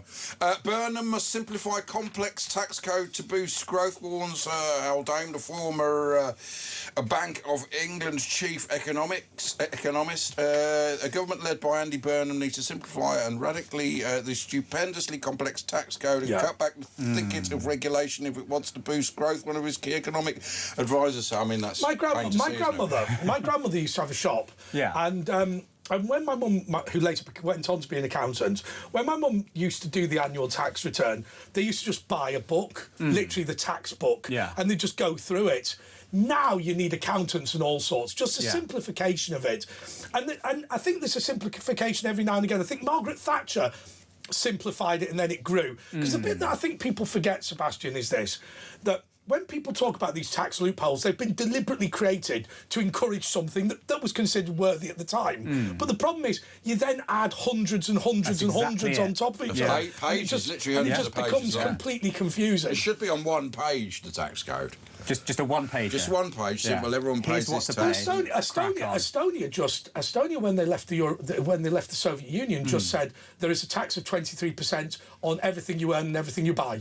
Boom. Yes. That was it. That is simple, two isn't sentences. We know where we are, and it's sort of fair because, you know, if you're very rich, you're paying, if you're earning a million, you're going to be paying 230,000. If you're earning 100,000, you're going to be, you know what I mean? So it's sort of fair. Everyone's paying more as they earn. Do you mean progressive taxation? Yeah, the same tax rate for everyone. It's called a flat tax. Yeah, I think they do it in Romania as well. Maybe above like 15 grand or 20 grand when you get, then everyone just pays 20% tax. Yeah, I don't know. I think progressive taxation has its merits. It means that those with the broader shoulders, as they say, pay a little bit more. They would be paying more anyway. Yes, but a greater proportion of their. But why should they pay a greater proportion? I mean, why shouldn't a billionaire would be paying an enormous amount? As they should do. Yeah, but just on a flat tax, say it was 20%. If they had a billion, they'd be paying. Are you worried about this capital flight? I mean, I've got to say, I consider a lot of these billionaires to be fairly mobile anyway. They move here, there and everywhere. But one of the things that does worry me, though, under Rachel Reeves, I think under the Conservatives before, Britain didn't feel like it was open for business. It feels like it's kind of, well, you know, we'll come up. I mean, I worried what I saw on Guido Fawkes today. We don't know if this is true. Yeah. That Andy Burnham is considering, it limits on how much money you can take out of the country. Yeah. In order to prepare us. That's the painkillers. To prepare us for a wealth tax. And it does worry me that when you look at this country, you start saying to yourself, the problem with this country is that people have been insufficiently taxed. I mean, if that is your view, I don't know you're going to do that well. See, I fall down the middle where I want to encourage people to start businesses. I want people to be able to take that risk. And then, more importantly, I want to build that culture. Yes. I think that's the biggest block. But that's not going to happen now at the moment, is it? Well, I mean, you look at America and there's just that sense that we're all out to do our own thing and we're going to help each other, and people are very amenable to trying to make something happen, but they celebrate each other's successes. Well, that's not here, though, is it? No, it's not, and that's what I want. That's what I want. It's one of the few things I think America does better than we do. But that's the culture. That's not going to change here, is it? We're not going to become like America, and everything we make successful eventually gets bought by America and taken over. Yeah, and made or China or elsewhere. Yeah, and that's not going to change, isn't it? Well, that is the dream. That is the dream. But I think on Capital Flight, I haven't seen the numbers to show that billionaires are queuing up to leave the country. We had that What do data you mean? from... It's thousands, and loads of young kids are leaving. You know, the brain drain of our best. I'm youth. not surprised by that. I mean, you look at my generation, what we've been through with tuition fees and job opportunities, housing. Yeah, there's a lot working against us. Yeah, I mean, I think that's right. I mean, if your tuition fees is right, I think we talked about it earlier, but on the serious note, getting on the housing ladder, however you do it. Yeah. I feel like it's incredibly hard. The COVID lockdown was another thing. I mean, look, if it's a serious punishment for a 14-year-old to be given to be grounded for a weekend, then the idea that you're going to lock them up for 3 months is unbelievable. Especially as a student, if you're at university, my God, I don't envy them at all. Horrendous. But I mean, you're saying about starting a family. Do you not think it's better to leave and go elsewhere, to somewhere that feels more open, somewhere that feels like it's more likely to where your children would be successful? Do you know, and I, more than most people, have that opportunity. I have an EU passport, I'm half Danish, I could go to Denmark, I could take advantage of their huge welfare state, I could plot my child in a very nice nursery. But the thing that keeps me here is my love of this country and my commitment to it. Is your love of Waltham Forest? Of Waltham Forest and the wider surrounds. What is it about Waltham Forest? What is it about Walthamstow? Oh, it's incredible. Why? Go on. Why is it so good? Evangelise. There's just a sense that everybody's looking out for each other. Really? Whether that so it still has that community spirit that's been lost? It really does, yeah. And like whether that is just like leaving things out for each other. I'll give you the perfect example. There is a post that went on a Facebook group today that said, my son really wants to do a lemonade stand. And he is, I think she says he's non-verbal autistic. It's an American thing. It is an American thing. Yeah. And she said, please be gentle with him. You know, he's non-verbal autistic, but he would love to do it. Here's where we're going to be. Here's where we're going to be. And I can guarantee you there will be a queue around the corner. But I thought you were going to say you went. It hasn't happened yet. Oh, okay, hasn't happened yet. Right, okay. So if anyone wants to come to a lemonade stand in Walthamstow, they'd be very welcome. But, as long as he pays his taxes. What sort of lemonades is he selling? Well, let's not. Okay. Here's a bit of a story in the FT game. Builders recoil at tariffs. Construction and house building groups are warned of looming shockwaves from the decision to double levies on steel imports. This is another nail in the coffin for building. SpaceX's green light for $25 billion bond sale is clear sign of bubble territory. A lot of people are saying that these the 7 great technology companies in America make up about 30% of the market. I think it's going to be a bloodbath. Well, they say these are totally overvalued, and this could be the biggest. It's going to be .com times 100. But the thing is, with the .com and the railway booms, there was infrastructure made, there was useful stuff made. This stuff, it will be obsolete. All it is, they're buying. Just to explain to viewers and listeners what the concern is about all this. With every new technology, the world gets easier to live in, and we get all that, and that's fine. The big problem is, if, say, Adobe create a computer program, then once they've made it, it gets cheaper because obviously using it on your computer doesn't cost Adobe anything, doesn't cost Microsoft anything, blah, blah, blah, blah. The problem you've got with AI is every time you interact with it, a computer somewhere has to do something externally. And so these massive data servers need to be built. And the problem is, they're all obsolete in a couple of years. They're taking up massive energy. They take a lot to build. And so when normally you would raise money for a company, and you might build a factory, what you're doing with OpenAI is you're building a factory that'll be obsolete in 3 years, and then you'll need more money. My concern, Sebastian, is very simply this. I think that when the wholesale banking and investment world dump it on the retail investment world, the game's up. That is to say, they're selling these shares to the public because, no disrespect, they're dog shit. Well, the thing about SpaceX is it has a massive brand, doesn't it? Elon Musk is someone that people admire, and so given the chance to buy, a lot of people have done it purely on that. He's cashing in on his brand. It's a bit like the tulip bubble, isn't it? The South Sea bubble as well. You know, people are just throwing their money at it and going... I think the point is about the tulip bubble. In fairness, tulip bulbs do have a use. The problem that you've got is that OpenAI... I mean, why they got rid of... What was it that they got rid of? The... what was the funny one where you could make videos of your friends? Anyway, OpenAI launched a service where you could make videos of your friends, and they had to get rid of it because the sheer cost of people logging on was so much they couldn't continue to do it. It's a real problem. Sora, I think its name was. Is that gone, Sora? Sora's gone. Oh, how funny. But I worry very greatly about this because I think an enormous amount of money has been spent, not for nothing. I wouldn't say it's for nothing, but for technology that's just going to be obsolete. The Sam Altman view, who's the CEO of OpenAI, if he was sat here, he'd say, as long as we beat the Chinese, it'll be fine. Not convinced. Well, remember, we're also all tied up in this whether we want to be or not, because anyone who has a pension has probably got a bit of allocation in US equities, and a large part of the US stock market now is these companies, whether they're AI companies or they're the chip makers. It's about 25-30% of the whole market is in these seven big companies. That's it, and so we're all bought into Amazon, that. Facebook, SpaceX, and Tesla and all that. Just to say one thing, we always make this joke, but we'll make it again. Go on. If you take investment advice, if you take investment advice, if you take investment advice from a political commentator, you are officially an idiot. Right? So just to be clear, this programme is intended to discuss the politics of everything. If you're looking to invest in anything, seek independent financial advice. Oh, don't forget Ask Ash at midnight, where I give you all advice. I can give financial advice. I'm not qualified, though. Medical advice. I'm not qualified, but I'm cheaper, and there's no waiting time. You just call in and I'll give it to you, but don't listen to me. You'd be mad to do that. But anyway, The Sun, UK in another swelter belter. 36.7 degrees. Hose pipes and paddling pools were banned and schools stayed shut. What if you get the paddling pool and you fill it up with mugs of water? Is that legal? There's little loophole. King and Queen to quit palace. Charles reveals £30 million tax bill. They're moving down to Roger Clarence House, which is much more homely. I've got to be totally honest with you. I love The Sun. They're good friends of ours. But I'm afraid this story is recooked. There was never any prospect of King Prince Charles, as we call him, moving into Buckingham Palace.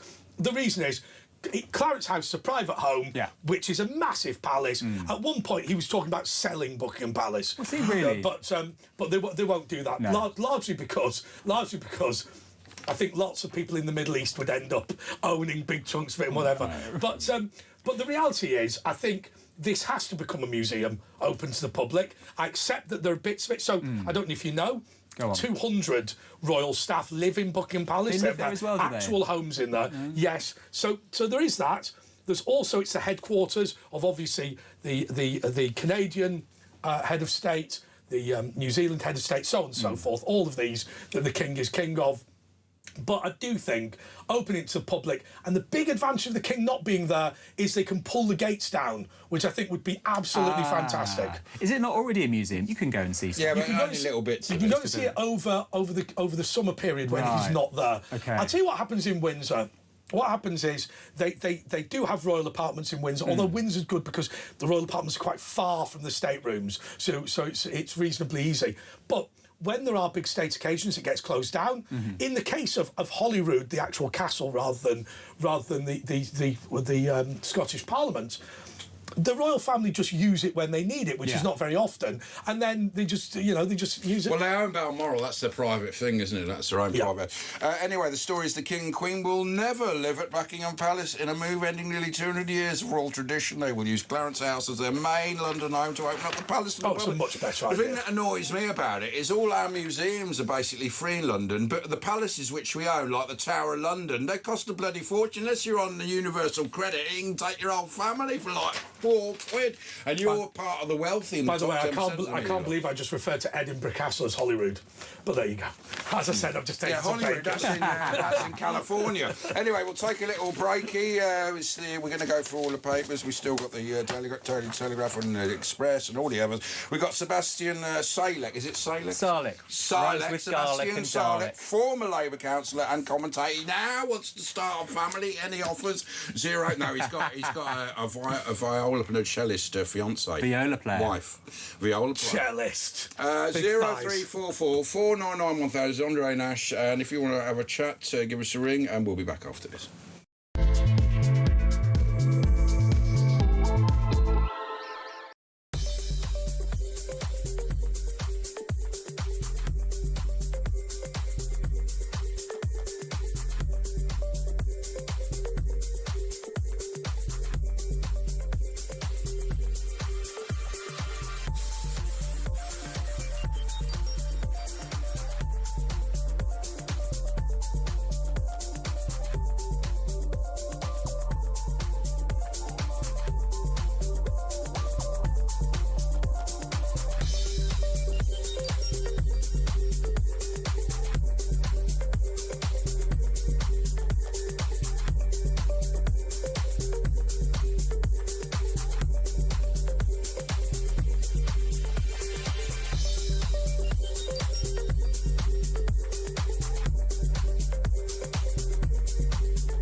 Across the UK, on DAB+, on YouTube, on your mobile, and on your side.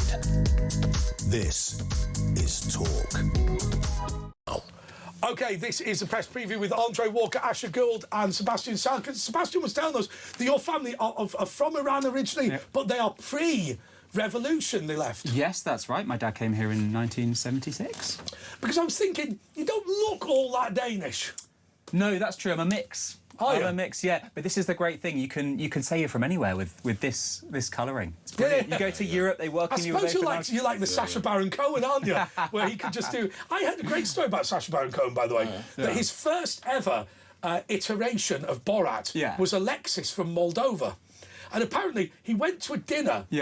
And the actual Moldovan ambassador turned up. And he said, I had to just stand up and go, here's a fake, here's another Moldovan. And they said they ejected the ambassador for being a fake. And then he said, look, even though Moldova's quite a small country, clearly, you know, people have heard of it. We're going to have to go a bit more extreme. Let's go to Kazakhstan instead. That was based on Alexei Krikler, a real person. Is that right? Yeah. The Daily Telegraph, King will never live at the palace. Killers and rapists to be released early to ease crowded prisons. Well, that does the trick, doesn't it? Right? Killers, rapists and sex offenders will be among up to 6,000 criminals freed early from prison from September. The Telegraph. Freed early for Twitter, people. David Lammy, the Justice Secretary, to implement this. So they said we won't be releasing any serious criminals in this early release. The killers and rapists say, oh, yeah, they're not serious. Can we be rude to Sebastian and say, serious criminals in this country now are people who've offended people on Twitter? No, rapists are not serious. They don't release them. They don't release them from prison. No, they won't release them. No. There'll be no early release. Lord Hermer personally took charge of, what's her name, 3 years ago. Lucy Conley. She got out early.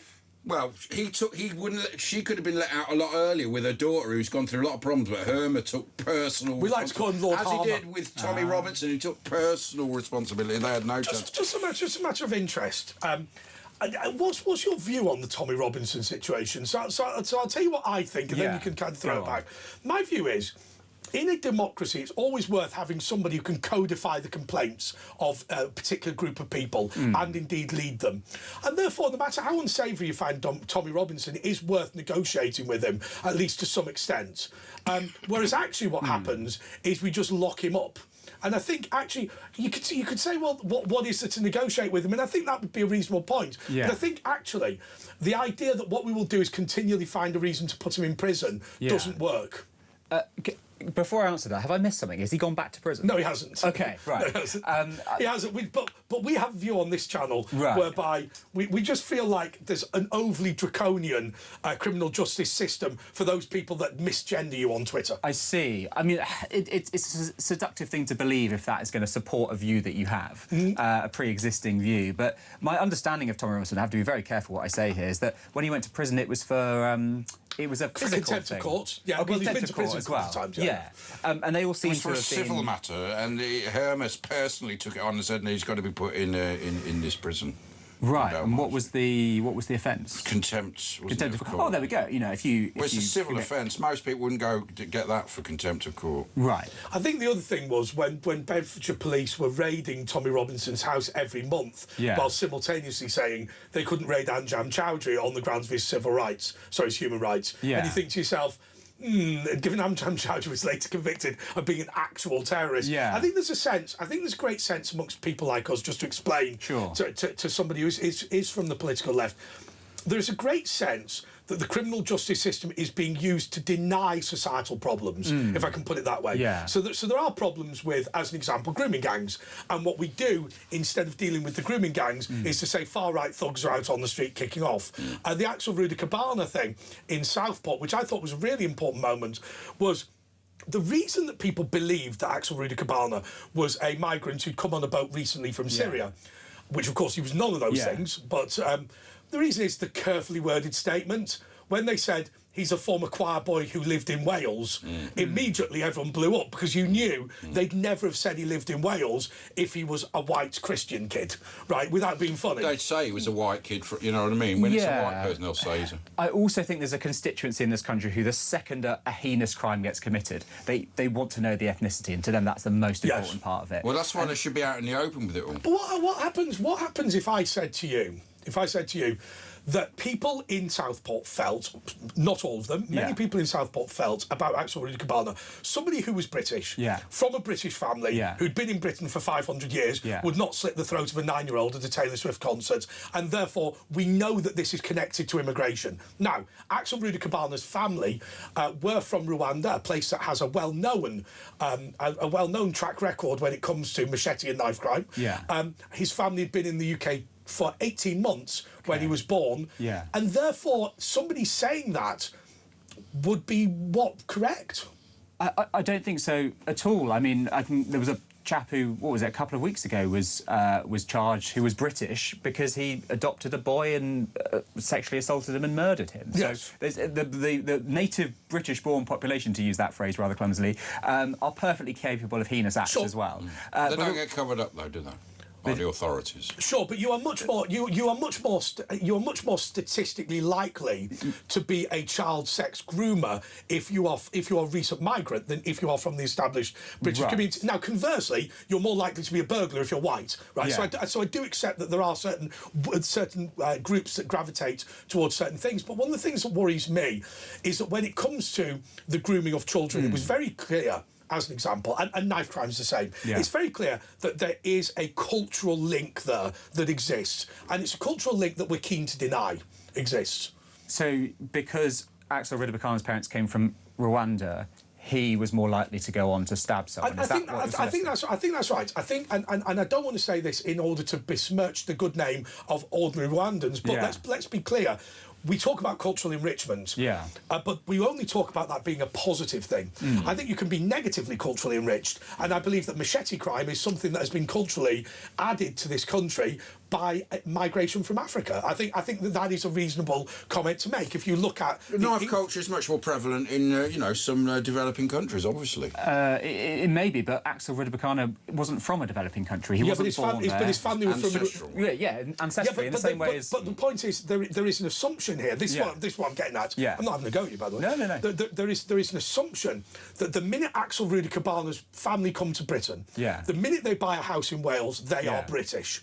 They carry with them nothing negative at all from Rwanda. And I think what we're saying is, well, actually, I think it's perfectly possible for Axel Rudabakana to have been born in Britain, to have been brought up in Britain, and still to have a cultural predisposition to machete crime from Rwanda. I just think that's a bit of a reach. And I mean, I say this as somebody who both of my parents were born in other countries, and I was born here. It's probably the only thing I have in common with Axel Rudabakana. But I can understand that, I haven't adopted any cultural practices, any negative cultural practices from Iran or from Denmark. And are you sure? Wow. Well, no. I'm saying make that as a serious comment. Yeah. I mean, if I speak to friends of mine from the developing world who've come over to Britain, their attitude towards things like electoral fraud are far less. They take a different view to us. Not that they're in favour of it, but they are less concerned about it than other people might be in Britain. And I think there's a great tendency to say, well, once somebody's in Britain, they are British, first of all. And I think culturally that's not true, necessarily. But then also the next thing that happens is we turn around and we say, well, OK, how do we deal with the fact that you are 17 times more likely to be convicted of child grooming if you're from Bangladesh or Pakistan than you are if you were born in Britain? How do we answer that? Well, we answer it two ways. We give the silly statistic, which is you are still more likely to be molested by a white guy than a non-white guy. Yeah, but in a country that's overwhelmingly white, that's hardly surprising. So that statistic is nonsense. But the other point is, what we also do is deny this offence is taking place. And I think that has been a major problem. Yeah, and I think on this we'll agree. And this is what the great failure of the grooming gangs, wasn't it? Or the grooming gang, the response to the grooming gangs is that there was this fear of being seen as racist, and we probably all agree. Well, it still is happening, isn't it? And we have to get over that, and that's why we can't follow, I think, what the Tories are putting forward, which is this idea that we must be colourblind, and that is, to my mind, also ignoring the problem. Yeah, this is an interesting point. Explain this, because I think it's a reasonable comment that you have to treat different ethnicities differently because of their background. Well, no, I think what I'm saying. So Kemi Badenoch came out after the stabbing in Southampton, Henry Novak, and said essentially we must ignore race and move forwards in a world where we're all colourblind. No fear or favour. Yeah, but the fact is race is still there. It's not going to go away if we stop looking at it. So we have to have honest conversations, and a lot of that is about different laws for different races. Well, no, it's more about looking at our internal biases. We all have unconscious biases because of the society we grew up in. It's not our fault, but we all have them, and we have to be honest about that. And we can't be worried about people saying, you said that, and that was a racist thing. And if we are in that position, we have to be able to say, oh yeah, no, you're right, and I've learned something, and I won't do it again. Isn't part of the problem about the self-definition of all of this? I mean, if I feel racially abused, I mean, so what? I mean, I get this. Once I won't use some of the racist terms that people use towards me. It doesn't personally bother me. Yeah. But when people go, oh, I've been racially abused, people hit the roof. Maybe we should just say, oh, just stop moaning. I think racism is quite serious. Well, it depends what not it against is. white people. It's not. It's certainly not serious against white people. Well, no, that's it. I mean, if you're white in this country, you have to be honest about the fact that you're the majority, you're the default almost. In the same way that if you are, if you're a man, if you're straight. By the way, this is a bad argument. You know why this is a bad argument? Right, I heard Lee Jasper make this point. Yeah. Look. If you're the majority, it's not racism because you can't be discriminated against because you're in the majority. The problem is that would make apartheid South Africa a non-racist country because a minority, the whites, discriminated against a majority of the blacks. Also in London and Birmingham, they're the minority. Well, so it's not then necessarily about a numeric majority or minority. It's more about who holds the power. And in apartheid South Africa, white people held the power. And here, I think white people also hold the power. In London, they don't hold the power. Look at our mayor. I think they do. Well, look at who the mayor is. But how unusual is that? Well, in New York, it's happening in all big cities all over the place. But it's remarkable that is starting to happen. Well, it's happening. And it's to be celebrated. Well, I don't know if it is because, isn't it sort of family voting and things like that? A lot of these cities, I mean, the mayor of Brighton... Where are you alleging family voting? Oh, what, in Tooting? And in Waltham All over Forest, the you must have country. found family It's voting. all in over Waltham the Forest. country. I don't know that there was any instance of family voting. Are in you Waltham sure, Forest. really? Well, there's not been an investigation. There's not No, been... sure. Oh, no, there won't be an investigation. Well, there was in... Well, look, when I up in Manchester, when I wasn't when there? I No, there wasn't. Well, there was an investigation in Gorton Well, and Denton. not really. They found nothing. When I used to bang on the door, when I used to bang on the doors in Tooting, Yeah. what people would say to me is they would say, "Look, we vote together as a family. Dad Yeah. decides which way we vote." Yeah. But that is a criminal offence. To decide... Dad decides which way we vote. Right. That is a criminal offence. It's a criminal offence to go into the booth, isn't it? No, to but interfere sorry, with sorry, someone. Well, that happened as well. Sorry, I should explain. I'm referring to postal voting here. So they would okay. fill out the postal votes on behalf of the whole family. Yeah, I that think is a criminal that probably offence. is a criminal offence. Yeah, it is. Yeah. But once again, that's cultural enrichment. The idea that Dad will vote on behalf of the whole family is something that's incredibly popular in Pakistan. So, It's just the way it would be done in Pakistan. right, yeah, and look, I believe in integration, and I feel like if you're going to come here and you're going to be British, which I would say should be an inclusive thing, you should, if you want to be British, you should be allowed to be British. They don't want to be, do they, a lot of people? Well, if you do want to be, then something like forcing someone else's vote isn't something you should be doing. It's not part of what we do here. But we never say it, though, do we? We don't really make that point. We tell people not to be British. I mean, we used to. In Gorton and Denton, though, I mean, the Electoral Commission said be very sensitive to people going into the ballot box with their family, because that is a tradition in Asian countries. And you Did think, they say that? Well, they didn't quite say it like that. I'd be stunned if they'd but said the implication. Sorry, I believe the implication to be that, well-meaning as it is, what should actually be, if you need it, a frigging sign in Urdu that says "Do not go into the ballot box with your wife." Right? Wouldn't that be a better thing to do? I'm pretty sure there are signs in all languages. I'm thinking back to my latest polling station visit. I mean, there are definitely signs in English to say that it's a criminal offence to do that. I just can't remember if they're in other languages. Anyway, let's go to a break, Asher. Good idea, let's do that.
Across the UK, on DAB+, on YouTube, on your mobile, and on your side.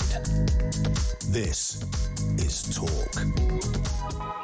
Yes, this is Talk. This is a press preview with Andre Walker, Asher Gould and Sebastian Salek, who agrees with me that things haven't gone well in Iran recently, have they? They haven't gone terribly well, have they? Certainly not for the Americans. They've gone quite well for the Iranians in the sense that that regime has clung on, hasn't it? And is now in a better position than it was. Look, I've been a Donald Trump supporter, but I think it's reasonable to say he got it completely wrong. The Obama deal now that Trump said was terrible would be a significant improvement. Yeah, and look, you have to sit with the fact that there are some countries that are not going to go away, so you have to deal with them appropriately. You have to have relations that don't have to be cordial. They just have to get the job done, and we've got a long way from that. Do you consider yourself an Iranian dissident in any sense? I mean, do you support the regime? Or a Danish dissident? I try to stay out of all of that. It's so complicated. Is that because it's just so much in the history of your family rather than in the present? I think also because I was born here. Yes. And so I don't really, like, I have a bit of family there, but I don't have an attachment to that country in the way that people who were born there. Somebody asked me that. Somebody said, how can you be a Tory, as I was, and be a Northern Irish Catholic and when your family had to leave as a result of the Troubles? And I said, well, because I was born in England. Yeah. I mean, in reality, right? Yeah. I don't look. I've probably more knowledge on Northern Ireland than your average Joe, but people from Northern Ireland are going to know a lot more than me, and don't necessarily need me to pontificate. Yeah, and it's so complicated, isn't it? Even to start learning about Northern Ireland or Iran, that's hours and hours and hours. Yeah, absolutely. Anyway, never mind all that. Andrew Castle's upset because BBC Wimbledon have axed Andrew Castle. Because why? Probably because he's an older white man. Is that probably normally how the BBC rolls, isn't it? What do you watch tennis, do you? No, not that much. I go to the occasional Wimbledon. It's not as good as it was it? And this is an important story. Give peas a chance. Harvest at risk as crops peak early in the heat wave because there's been loads of rain and loads of sun, and the peas are coming out. I thought that said harvester at risk. You know those eat as much as you like buffets. Yes. Well, not with peas. Peas are maturing rapidly after a period of torrential rain, intense sunshine, leaving farmers struggling to pick them before they go bad. Adding to the challenge, peas need to be frozen quickly. Ho, ho, ho. Green giant. Once they are picked, which is taking longer at the legumes are reaching temperatures of 30 degrees. So everyone's got to go out and buy your peas. Peas, make mushy peas. Buy your peas, freeze your peas. Freeze your peas. I like frozen peas. Cheesy peas. Okay, aren't they?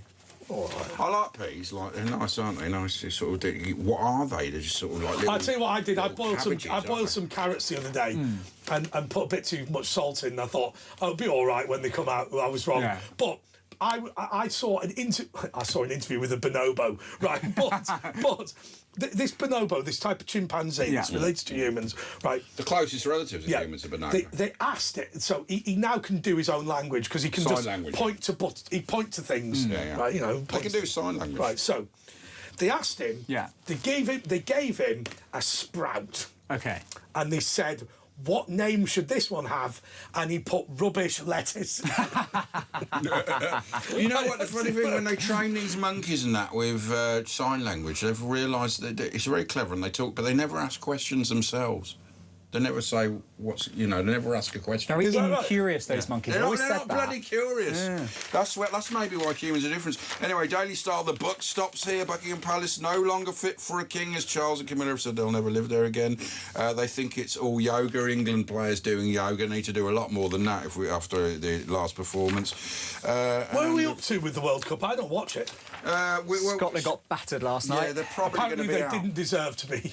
No, even in the competition. They did deserve to be. I mean, well, they did deserve it. Brazil were all over. It was like a training match. But they may still get a reprieve, but it's unlikely. And what about England? We played terrible here, but it turns out it was a Ghanaian witch doctor cursed him. Oh, I saw that, and he's Harry lifted Kane's the curse. been hexed. Yeah, he's lifted the curse for the next match. Oh, has he? Oh, good. Says, OK, it was just for the 90 minutes. Ghanaian witch doctor cursed us. Yeah. Oh, here we go. Specifically Harry Kane. Really? Yeah, it was a very targeted curse. curse. No, it worked. Daily Express, Palace not fit for a king, and that's it.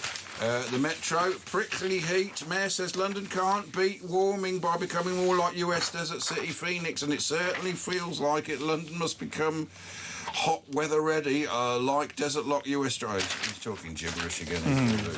The Daily Mirror. Well, they won't let us have air conditioning, will they, because of high energy costs? Because of that Looney Tune. Do you agree that Ed Miliband is mad? No. Should we have No. that fight? Yeah, because come on, I mean, He's the off his ukulele, head. the rock behind him, you Yeah. know, the bacon sandwich, his eyes. He's look into his eyes. You're going to go mad about our view on Ed Miliband. Go on.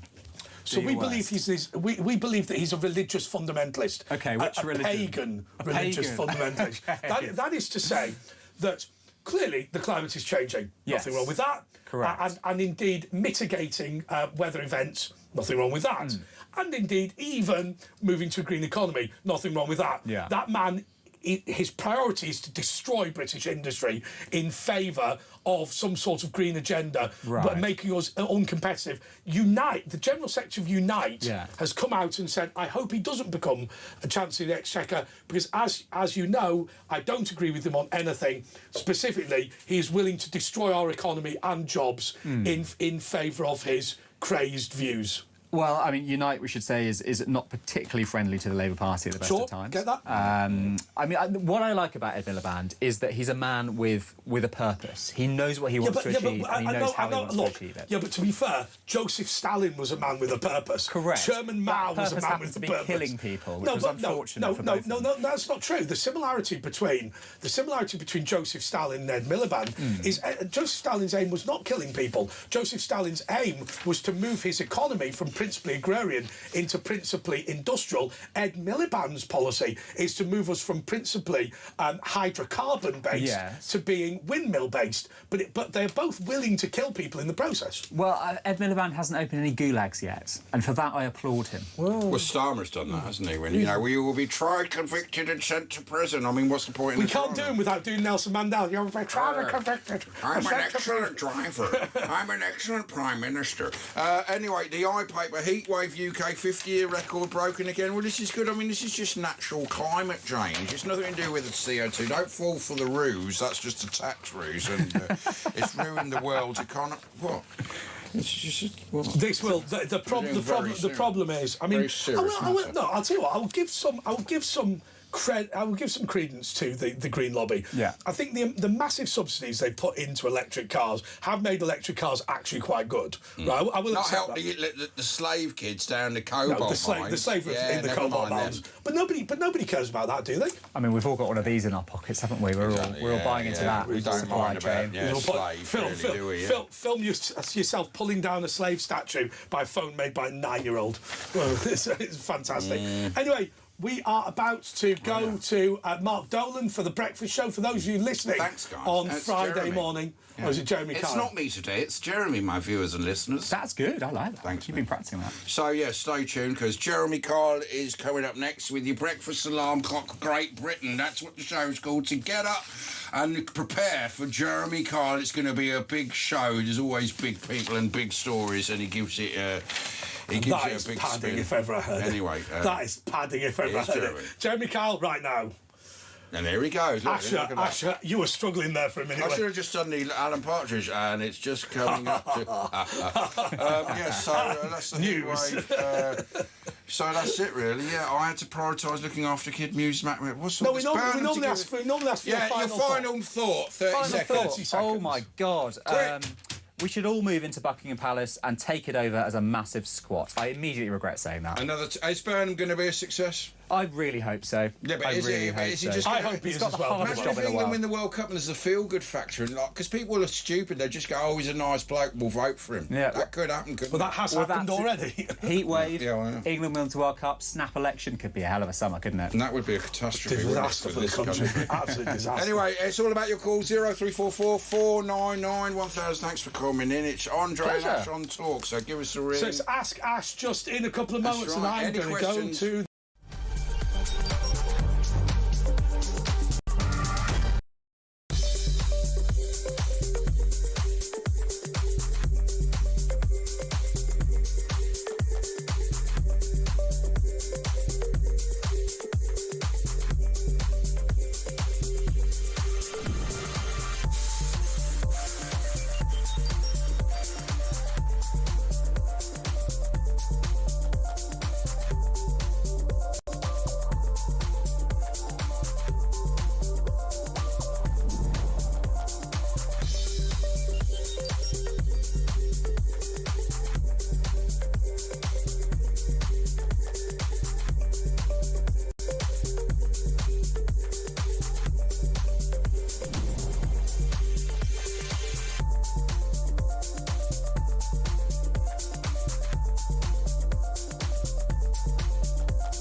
across the UK. On DAB+, on YouTube, on your mobile, and on your side. This is Talk.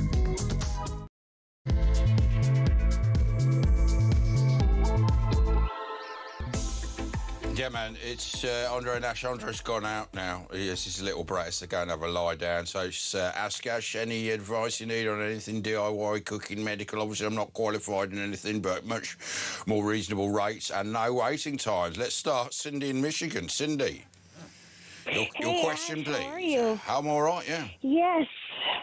Well, I How want to can I know, help you? Do you think that Andy Bum Bum is really going to be prime minister? Because I'm not sure I'm how your afraid so. politics. How you think it's pretty set in stone? Well, I mean, the thing is, the number one leader normally doesn't win, but they're all not going to stand against him because he's so become so popular. It reminds me of Tony Blair in '97, but I don't know. He's not going to be able to do anything. The thing is, if there is some sort of feel-good feeling, imagine if England win the World Cup or something, they will bring it forward if they have a honeymoon period. But I don't think there's going to be any honeymoon period because, I mean, he's not going to get the backbenchers on side. He's not going to be able to cut welfare, which is what's necessary, or net zero or any of that stuff. So he's a bit of a lame duck, isn't he? Yeah. We don't have a presidential system like you do, you see. Yeah, I know. You need one. Yeah. You need one. Oh my gosh. Do you think it's going to just get worse? Well, for a bit, but of course there's going to be a general election in about 3 years, so that will be the chance to change things. But of course you've got restore, reform, splitting the vote. It could be another run of the by-election that we just had, but in a general election. But it's mad, isn't it? 9,000 people have basically voted for our next Prime Minister in that by-election. Restore and reform need to figure something out. They need to figure it out because they're splitting the vote, and that's messed up. Yeah, I mean, and they call him, they called Starmer Captain Flip-Flop. He's known as Mr. Flip-Flop in Manchester. He calls himself King of Manchester. He's known as Captain Flip-Flop. Captain Flip-Flop. Yeah, because he just changed his mind, you know, the wind changes. Oh, I'll believe that now. So what's going on in America? You know what? Same old. Yeah. We're doing well. Well, gas is a little high, but not as high as it is. Yeah, it's come down a lot, hasn't it? He's really messed up that Iran thing, though, hasn't he? Really messed it up. Yes, that has a lot to do with prices, gas prices. Yeah. But yeah, everything's all right. All right. Well, thanks for joining us, Cindy. Another satisfied customer. Let's try and see if we can help Jerry and Burton on Trent out. Hi, Jerry. Go, Jerry. By the way, you keep telling me that when the programme cuts over at midnight, all these different people come on, like Mark and so on. But every time I see the time click over, it's always Harry Cole. That's because I'm probably using the app. I suppose that's what it is. Yeah, I think that's what it is. We have the Talk app. Get your Talk app. That's a good way to watch, or YouTube, of course. Is that what you watch us on the app, do you? Always use the app, yeah. Nice, always use the app. Nice app. Yeah, and I also listen back because you can get the audio. To reiterate what you just heard, you can't believe what you've heard. So you go back and did I really just hear that? Oh, and not only that, I listen to your shows, Kev's and all that kind of thing, and Julia, of course, fantastic value. Yeah, I only hope you get more time during the week, though, Ash, because it's not enough 2 days. Not enough. Right. It's right. You need to hear more of us. Yeah, no, honestly. Have you got any, because this is Ash, you got any problems that you need to... Yeah, I want to see if everyone doesn't seem to be recognising this, but I'm really certain that Burnham's definitely going to go for a general election, Ash. I agree. I mean, because I think there'll be that sort of... I think there wasn't with Starmer, but I think because he's got a bit of personality, people will go, yay, Andy Burnham, they'll get some record, like things can only get better, and they'll... he'll do some stunts and be quite friendly and people will like him. And, maybe if England do well, there'll be that sort of warm feeling. And yeah, I think you're right. He'll call it, within 6 months to a year? within the year, you reckon? I think possibly even sooner. I'll tell you for why. Yeah. The party is Andy Burnham at the moment, isn't it? I mean, it's in a hell of a state. They know that if they go any later, the right somehow are likely to rally around. They also know that the party's reform, let's face it, it's a major thing to suddenly put candidates in, and if they don't strike now, they'll look at a bigger beast further down the line. You're right, and also they can't, like I said, you can't change things with the backbenchers and net zero, so it's only going to get worse in the next 2-3 years, so you might be right. And Burnham will lay it on the line and say, "Now look, guys, we might be split on the back benches, but unless you back me, this is why we're going to go to the election. We're going to go all out to win it, and we can't win it any other time." And I don't know why Nigel keeps promoting the idea of a general election, because I really don't think any party is ready for a general election. But I don't think Reform are ready yet, and certainly the right haven't united enough. So if I was Burnham, I'd think, well, I've got nothing to lose. Yeah, but I mean, Nigel Farage, he's very good. Once he gets the go-ahead, he's very good at mobilising, isn't he? He's very good at winning elections. I mean, you know, he was the Brexit man, wasn't he, that started all that off. Cameron wouldn't have had the referendum without the pressure from Farage and then the campaigning, of course. He's a good campaigner. The trouble is, though, Ash, there's a little bit of dissension in the ranks. David Bull got dropped as chairman. I know, what happened with Dave Bull, yeah. And then Dr. Dave Bull. Dr. Dave Bull, and he's a good man, and yet, and then you for some reason. Derek Acora did try and strangle him once. No, that's true. He did, yeah. Ash, your contribution to the thanks, man. Pageants are brilliant. Thanks, Jerry. Right, as another satisfied customer, let's see if we can get a hat-trick. Alex in Battersea, South London. All right, Alex. Oh, Ash, how are you? All right, yeah. How are you, Alex? I must say you are looking absolutely fetching this evening. Oh, thank you very much. It's been I've been a long day. I was doing a bit of what just happened earlier, and so you know I've been here all day. Yes, and I've been watching. I've literally my eyes have been glued to my television. Riveting, absolutely riveting. So since I get to ask you absolutely anything, where did these 4 new politicians come from? Because I've never. I mean, I live in London. I'm in Battersea, born and bred. Since when did these new 4 people come into politics, and where have they been since? I'm like literally holding my phone, and I want to literally say hold the phone, because this is the most messed up politics I've ever come across in the UK or America or any country as far as I'm concerned. And who are these 4 people? Who are they? Where did they come from? Which 4 people? What 4 people? No, so supposedly the new person who's I'm not going to say names because I don't want to get in trouble for slander or whatever. But literally these 4. By the way, I'm going to say one name: Ed Milliman. He literally was forced out of the country, went into hiding, and now all of a sudden he's like the new golden child. I know, he already lost the election, and then and Burner as well. I may have dyed my hair blonde once or twice in my life, but I mean, say what? You know, this is crazy. What are you? You're an American. How long have you lived here? What are you? You sound like a fashion designer. No, I was born in Hammersmith, actually. Queen you were Mary, born where? In Amazon? They knocked it down to build affordable housing, which was never affordable. You were born in Hammersmith? But yes, you've just watched loads of American television. Is that what it is? No, my family, we moved to New York when I was 4. When I went to school in America until I was 18. Then I moved back to the UK, went to the University of Bristol, got my BA in art history, and I have been back in the UK ever since. So you're a historian, is that what you do professionally? No, it's not actually what I do professionally. It's what I did my degree in. It was my passion, art history, which is why I really appreciated your guest speaker earlier with regards to your archaeological conversation you guys were having earlier. Fascinating, absolutely fascinating. What, Sebastian, you mean? Yeah. Yes, absolutely. Someone says, the moment I hear, this is Ali in London, says, the moment I hear Sebastian, always switch off. Sorry, can't stand him, arrogant. But Andre actually seems able to handle him. Plus, he seems to be listening, not just rolling out words. Solid, good work. Got to keep these extreme lefties under control. Alison and Paul. No, I completely understand liked him. what you're saying. But Yeah, everyone liked him. So It seems to. Yeah. Where did these 4 new politicians come from? And how are they going to actually change anything that Keir Starmer has not been able to achieve, right?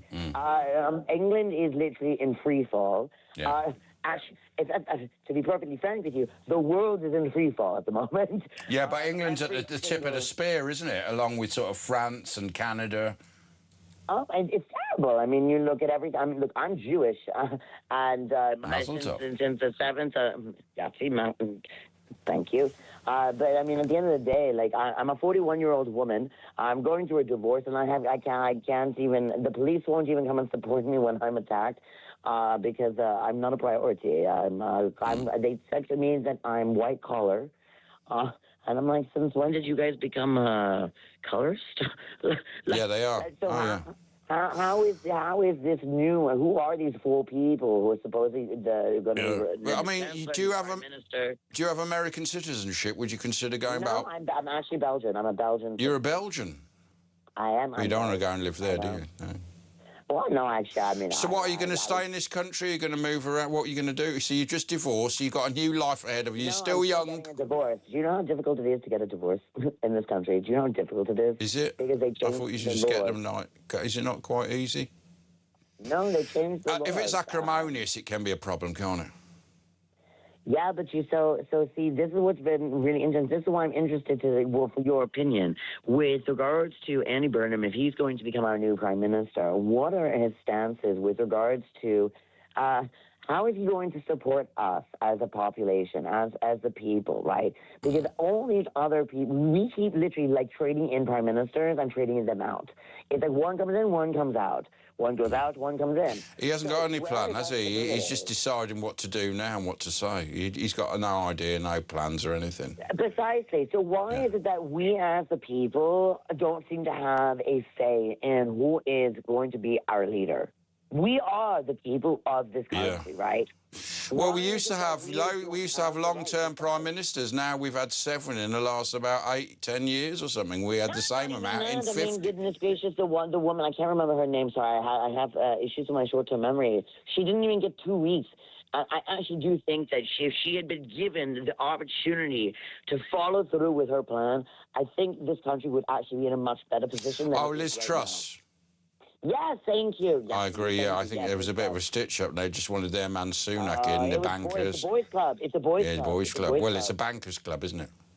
Precisely. And that's not what this country is meant for. This is not what, this is my humble opinion. I don't speak for other people. But as a person who has the right to remain in this country, who was born in this country, right? The fact that I'm paying for politicians to literally use and abuse us. They do not think about us. They don't plan for what is better for the population. How do they help us, right? We've got children who are the age of 9 with little pokies. I can't believe I'm using those words. This TikTok language. It's ridiculous. TikTok Pokemon language. Oh, we don't understand it. We don't know what they're talking about. Okay, so like Tinky Winky. It's I was on the 170 bus on my way to Victoria, and a 9-year-old, literally, we were like sardines in a can, right? And I was pushed up against the doors just trying to, like, just be existent. By a 9-year-old? Feral 9-year-old beat you up on the bus? A 9-year-old child took a knife out and literally poked it into my stomach and told me to move. And literally, it's Drubla. I mean, it is unbelievable what is happening in our country. Yeah, because, well, ever since they got rid of corporal punishment at school, it's gone downhill. And you were talking something earlier, which really earwicking, were we? Sorry, apologies for my stutter. It's about the benefit system. Yeah. this needs to be dealt with because literally people are abusing the system. Do you know how I went to the job center, right? I was laid off. I was 37 years old. I was an international director of sales from a big company. What did you used to do? What was your profession, Alex? I was in travel, hospitality, and tourism for over 25 years. Yeah. I think you'd be good at that, yeah. Thank you. Well, hold on, look, because I've got someone else and I've got to go a break soon. Let's bring you on. No, stay, Alex. Alex, stay. Because I'm going to introduce you to Alistair in Warwickshire. Alistair, you through with Alex? Alistair, we're all here. Hi, Ash. I was just wondering why you're so pessimistic about the Makefield by-election results, how you view the decline in reform. We haven't really spoken about the decline in reform in terms of by-elections recently. We had the Runcorn and Helsby result, which was won by 6 votes. Runcorn and Helsby, they lost in... Alex, what do you think about this? I mean, the last election with the Burnham one was a bit of a skewed election, but also you got the Restore split as well, so you've got all those problems. Alex, your views? I think that it is all skewed. To be perfectly frank with you, I think it is all skewed. I don't think that anything is as it is. I think it is all smoke and mirrors, and I don't think that we are being told the truth. I do not think that the way the Keir Starmer has been taken out and the way the new Prime Minister is being brought in is right. We should be having a by-election. We're not. We're not giving the general election, people. Sorry, that's what I meant, the general election. We're not given the opportunity to actually vote for what we want and what we need. We're just the people. We don't really matter. We don't really have a democracy. We're used as fodder. We are literally just used as fodder. Alistair. I think it's completely unfair from you to describe it as sort of a split with the Restore vote when they got 3,000 votes in the by-election in Makefield. Andy Burnham got 25,000. There's no split there between left and right. It's right or wrong. 25,000 votes went to Andy Burnham. The Reform candidate, Robert Kenyon, came in at 18,000. It was a 9,000 majority for Andy Burnham. Ridiculous, isn't it? It's nothing to do with the Restore vote. That has got nothing to do with the end result. They were the third largest party, in fairness, but the end result was because people wanted to back Andy Burnham. They wanted to back somebody who was working class to become a potential Prime Minister. They wanted Starmer out, though, mainly, isn't it? It's a bit like how Starmer got in. They wanted sooner. That's absolutely a fair evaluation of what did happen. Yeah. But I don't think it's fair for you to say that the Restore vote was any part to do with that, because they got 3,000 votes out of how many were casted. I think it was. They got about a few percentage. I think with them on top of the reform, would reform have won? I know the polling they would have. They wouldn't have. They were still about 4,000 short. So the right vote. But of course, that's quite close then, considering this was a vote to get Starmer out. Without that factor, reform probably would have won. The council elections in May, it was predicted that it was going to be a reform majority based on the local elections in May. Everyone was estimating that Reform were going to win a majority in that area if they kept the same candidate, Josh Smith, that they had in the general election in 2024. So it proves that Andy Burnham, as a big name, did win the public favour over somebody like Robert Kenyon. Well, he's the only one that didn't really quit off. Because he had sexist comment allegations and things like that. Well, there's also the grooming gangs thing in Manchester that, didn't go so well with Burnham. But anyway, look, our show troubadour has called in. Graham in Northolt. Graham, you want to sing a song, or what is it about the World Cup going on? Away you go, Graham. World Cup, right? England got the edge to beat Germany, Argentina, and the rest. They're guaranteed to get to the final. They got the biggest players in their team. You've got Kane, and you've got the rest. They're the best team in the World Cup. They're going to shock people by winning the next games. So watch out for Kane. Did you say England are the best team in the World Cup? They're the best team. They got the edge over Germany, don't worry, and the rest. I thought I'd do this song, a joint song, 2 pages, and I'll get on with it. Here we go. Away you go, with his World Cup. Lower and Hardy. He's basically like the British Bob Dylan. Andre and Ash, or Saints and Greavesy, Andre and Ash, or Abbott Costello. And I'm going to use this as a bed now. Keep going, Graham. More famous than Anyway, in case it somehow escaped your attention, the 2026 World Cup has officially kicked off. Talk is celebrating the summer of football in absolute style. the Holy Grail. Oh, James. How do you fancy getting your hands on a massive £26,000 in tax-free cash? Hallelujah. Amen. Just imagine that transferring into your account, whether you want to clear the bills, book a luxury holiday, or just... Graham? Yep, I'm here. Or have you stopped? You've stopped. Keep going. Here we go. Oh, come on. Whether you want to clear the bills, book a luxury holiday, or just live a little better this summer, it's a life-changing amount of money. Wembley's wonders. If your bank balance could use a serious upgrade, here is everything you need to know. For your chance to win, visit talk.tv/win or text TALK to 8338 by 6 p.m. on the 20th of July 2026. Texts cost £2.50 plus your standard network rate. Or send your name and number by post to Comp 1, PO Box 3190, Colchester CO2 8GP. To arrive by midnight on the 23rd of July 2026. 18 plus, UK residents only. So for your chance to win, text TALK to 8338 now. This is a network promotion. Full T's and C's at talk.tv/win.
Across the UK, on DAB+, on YouTube, on your mobile, and on your side.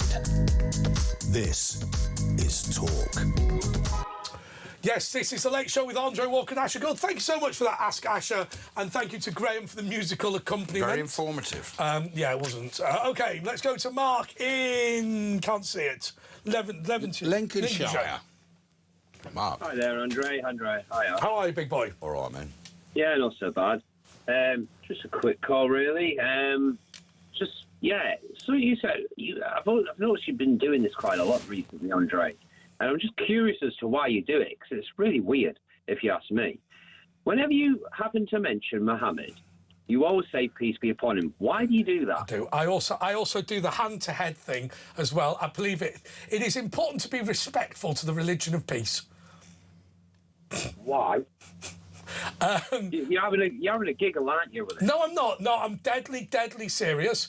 I believe that peace should be upon the saviour. Let's not do this. Okay, let's not do that because let's not dig that hole that deep. Look, it is customary to say Mohammed, peace be upon him, and therefore I am merely supporting the cultural enrichment of British society.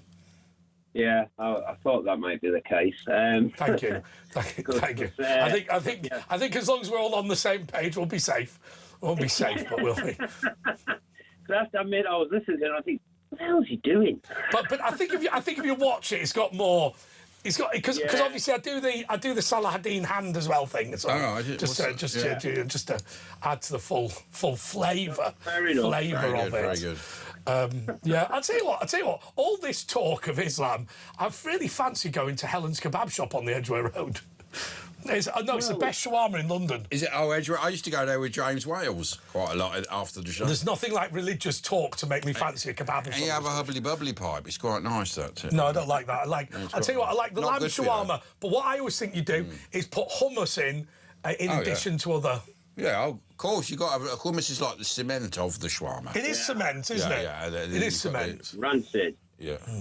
Yeah. Well, Helen's Kebab Shop on the Edgware Road is, in fact, my favourite restaurant, even though there's only 4 seats in it. I'm going to assume, then, that you're probably going to end up voting for Count Binface going forward, then. I'll tell you what, I was amazed. But Count Binface, you know who is the nominating officer of the Count Binface party? Who is it? Go on. Jonathan Pye. Seriously. Do you know that guy who comes on? Yeah. He's played by Tom Walker. He is the nominating officer of Count Binface. Count Binface actually has a degree in classics from the University of Cambridge. He's a very educated man. Doesn't surprise me at all. Well, I mean, what I know about him, he's on about 2 quick kebabs, so sounds all right to me. Yeah, listen, Binface kebab. All right.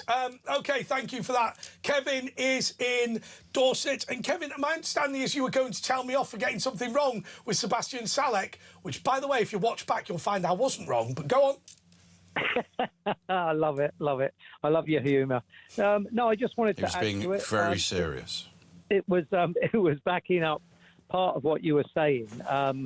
But for whatever reason, the chappie you were talking to really didn't seem to get it.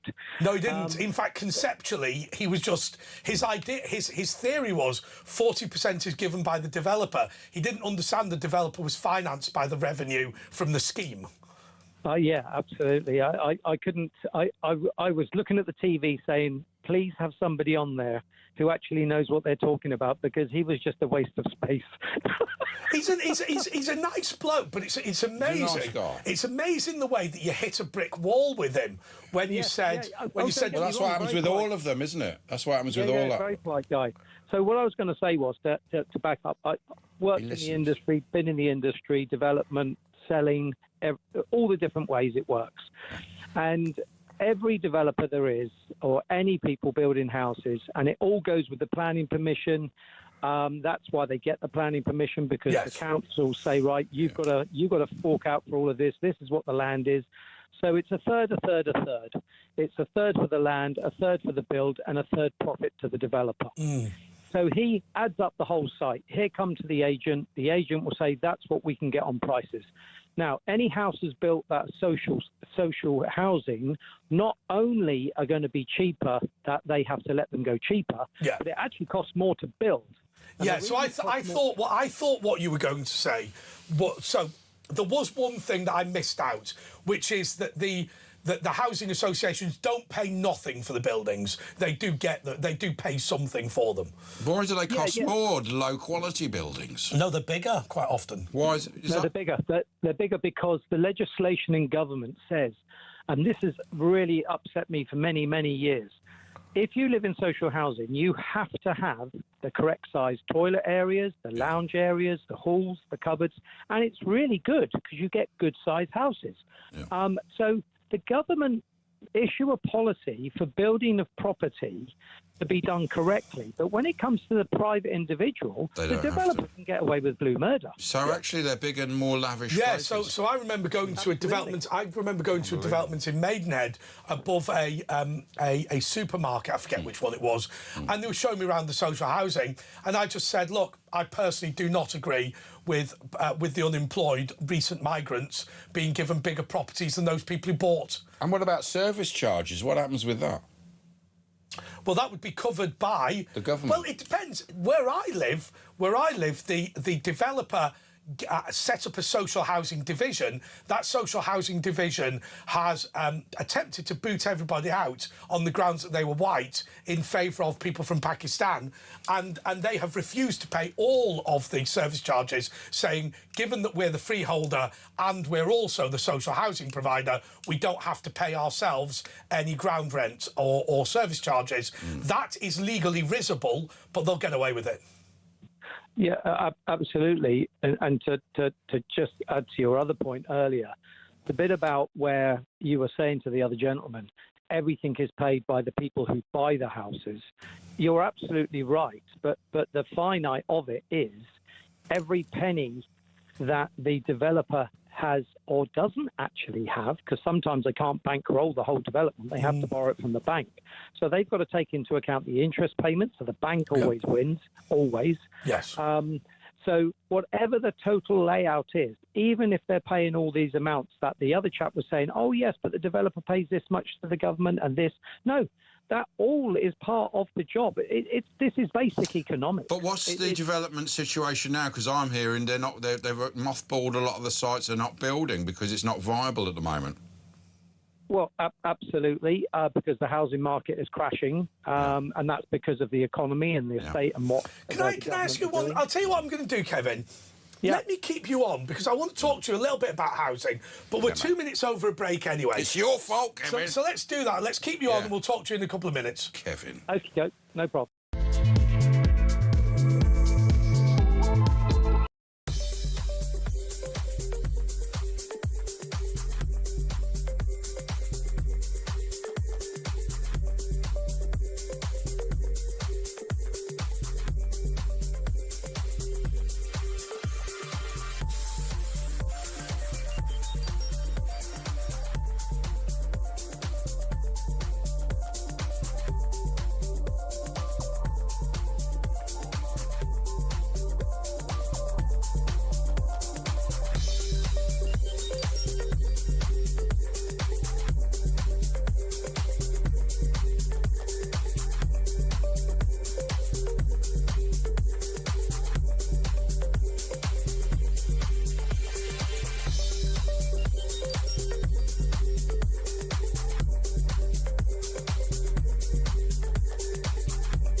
Across the UK, on DAB+, on YouTube, on your mobile, and on your side. This is Talk. Yeah, Kevin in Dorset is talking to us a little bit. He's a property developer, or at least has worked in that industry.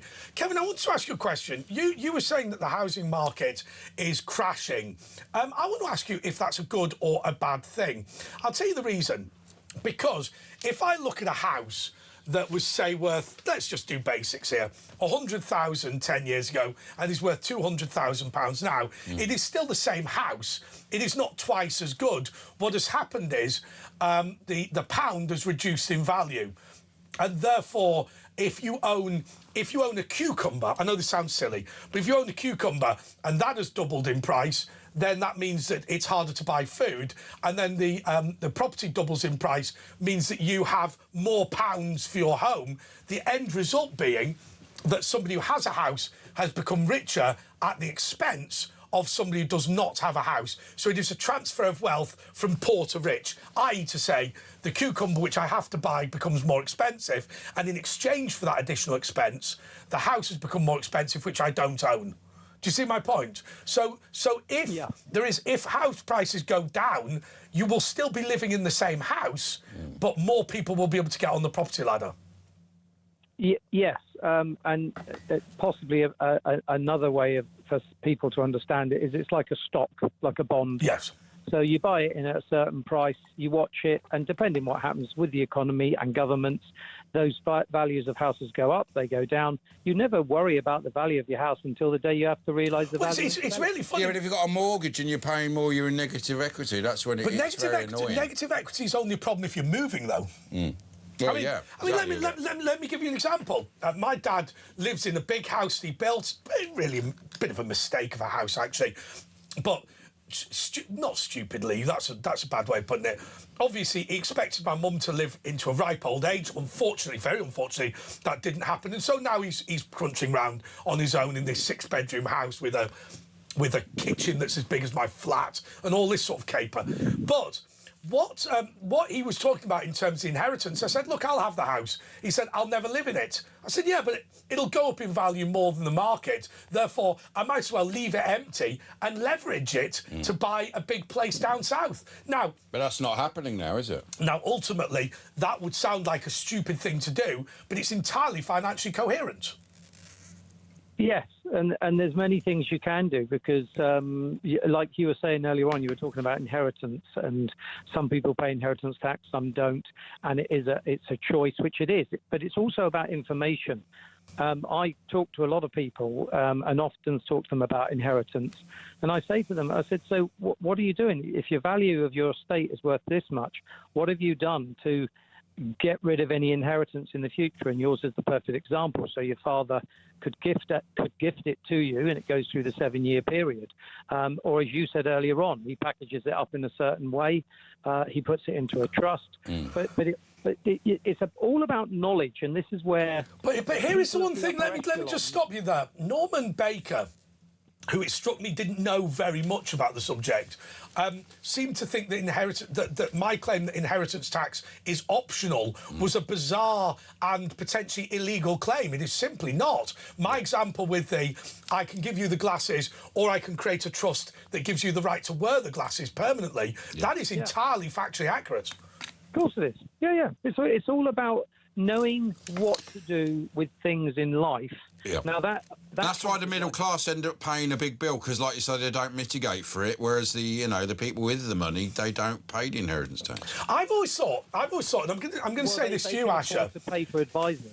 I'll tell you one thing that I've noticed. This might be me with the group of people that I know, but I tend to find that Jewish friends of mine have a greater knowledge on financial issues. Now, I'm not doing anything that's stereotypical, but I get the impression that anyone who's been in a family full of refugees have a lot of time thinking about where you place assets and what you do. Is that a fair comment, do you reckon, Ash, or is that just I don't know. I mean, there's a lot that don't. Maybe, but possibly. I remember you and me. You've hit on a great one here, because I worked for a Jewish company in finance for 6 years. Yeah. And I found them the most astute people. I work. Yeah, but you're not meeting the ones that aren't astute, are you? That's a reasonable point. Know what I mean? Well, no, but I know a few of them. I know a few non-astute Jews. I actually don't think it's got anything to do with being Jewish. I think it's actually got something to do with being a refugee. Well, a lot of Jews are in accountants and money things. It's just, some people are in that sort of. You're not sensitive about that, are you? No, I'm not. I mean, but I mean, they were only allowed. Let's bring another dimension into it, because both of you guys will know exactly where I'm going to be coming from. So just before I say it, the company I worked for, the owner of it was Lord Wolfson. Okay. You know who that is. I do. So, and they had calculators, we did, that could calculate percentage rates that, depending when you call in the actual loan on a monthly basis, could affect the rate by 0.5% to enable you to give a deal where someone else couldn't. Yeah. Now, I'm talking about being astute. My father would have called it having savvy. So when you think of World War II and what happened to the Jews in Germany and through Europe, the reason Hitler hated them so much was because they were all successful businessmen. They were the best tailors. They were the best jewelers. They were the best this, the best I think there was a perception. Funnily enough, the AI has allowed me to what. Funnily enough, one of my producers was saying, "Why do you know lots of stuff?" I watch enormous amounts of documentaries. I was watching some of Hitler's speeches on AI, so you could get them in English. Yeah. And the reality is, you're right. The perception that Jewish people were involved in finance was a significant part of his anti-Semitism. But of course, if you think about it, the real reason for the Holocaust wasn't German Jews, because there weren't that many of them. It was when they invaded Poland, a quarter of the population actually were peasant farmers who were Jewish. That's the real reason why they were rounding them up, I would suggest. But he didn't like them before when he wrote Mein Kampf. No, sure, he wasn't keen. And they blamed the First World War on it all, didn't they? And the Germans' position, and obviously the Treaty of Versailles. I think it's always difficult when you're talking about finance, because if we move away from this, There's one thing that I will say. Assuming my stereotype is completely wrong, and I'm fine with that, what we should do is in schools and in homes teach children about financial literacy. So if the Jews are not doing it, let's get everyone to do it. Do you see what I mean? Because my perception ought to be true of all children in this country. That's the way to do it, because people don't understand. Because Sebastian Salek, as a prime example, simply did not conceptually understand why a 40% housing target, social housing target, was going to make it harder for him to buy a house. He simply conceptually didn't see it. No, I totally agree. And I worked in schools also at the time of Tony Blair when he did his Millennium School. And I saw the pitfalls in that. But you're quite right, yes. I myself, many years back, I took law twice, and it gave me the total foundation. This was only at college. The total foundation of knowledge of rights, human rights, Race Relations Act, policing, courts, judgment, the whole shebang that everybody needs all the time to understand life. And that's what kids need to have before they walk out of school, with all the finance as well. I agree with that. All right, thank you so much, Kevin. What do you want to do? Do you want to go Let's go to Ken in London. Let's get Ken out of the way with his religious instruction. Ken. Good evening, gentlemen. Have you got great news? Have you got some great news for us, Ken? I've got some amazing news. I thought so. I don't know why. I picked that up. This is to inform you and Andre and all your listeners that one of the main differences between Islam and Christianity, this is what Jesus taught Christians how to deal with their enemies and their unbelievers.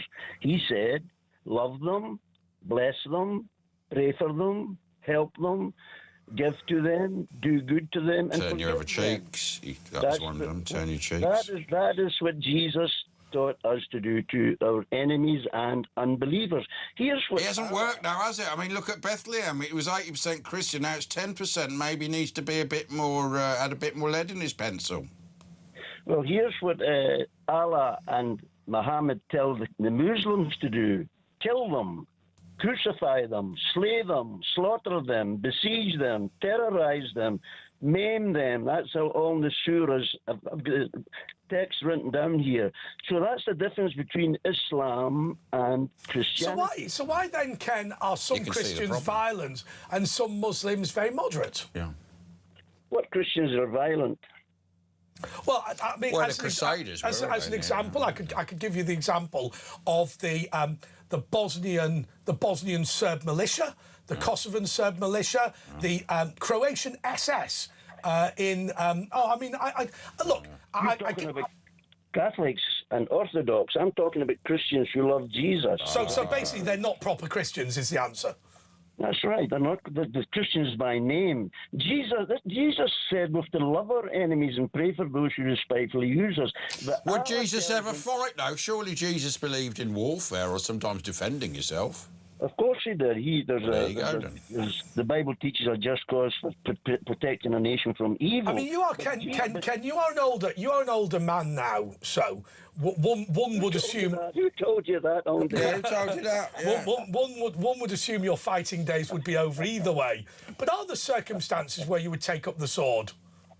Figuratively. Yes, I would take up the sword to protect my family. If I was at home with my family and we had been attacked by Muslims, I would defend anyone else against Islam. Obviously, we're talking about Islam here.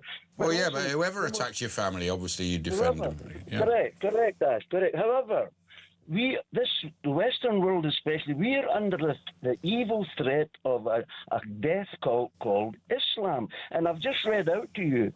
They are taught to kill, to crucify, to slay, to slaughter, to besiege, to Well, not all of them. There's a small amount that do believe that. Obviously, a significant small amount. You know, there's 40,000 on the watch list. Do you believe, Ken, can I ask you this? Do you believe in the following biblical bit, which you may know better than me? The idea of the Jubilee, which is all property that's taken away from local people by people who are from abroad, should be returned back to their owners, and that happens every 50 years. That's a jubilee, and the purpose of this is that anybody who comes from outside your area should only come to that area in order to learn from you, but really ought to return to their own lands in the fullness of time. That is to say, the Bible says it supports trade and it supports the right of free exchange of ideas, but it does not support immigration. Well, the teachings of Jubilee are for the nation of Israel. They're not for the Christian church. Okay. They're for the nation of Israel. But listen, gentlemen, we don't seem to realise the danger that we are in at the moment from Islam. Now, listen, this is no hate speech. I love the Muslim people personally, but I hate what they teach and I hate what they stand for. They're totally anti-Christ, anti-Bible, and anti-Christian, and they want to take over our nation.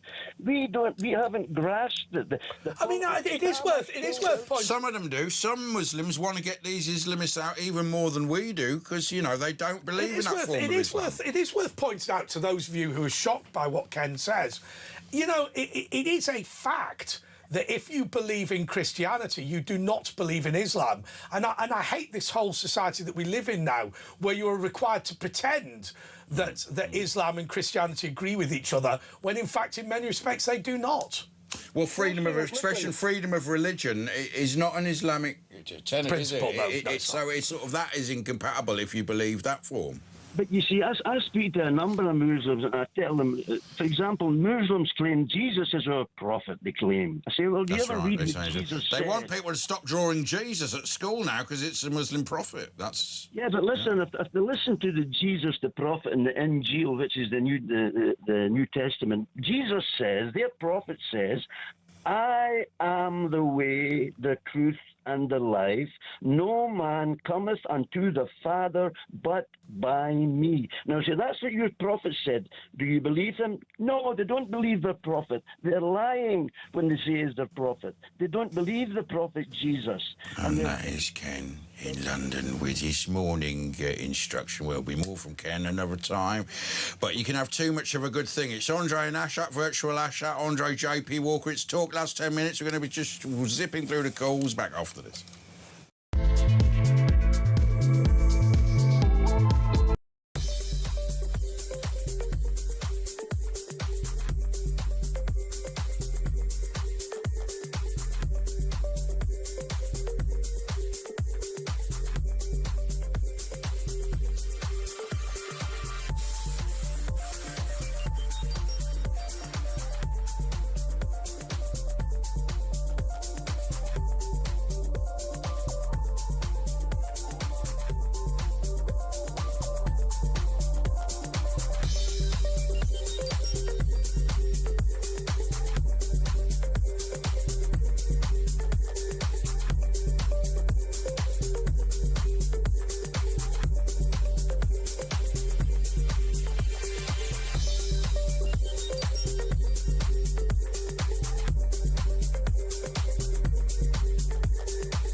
Across the UK, on DAB+, on YouTube, on your mobile, and on your side. This is Talk.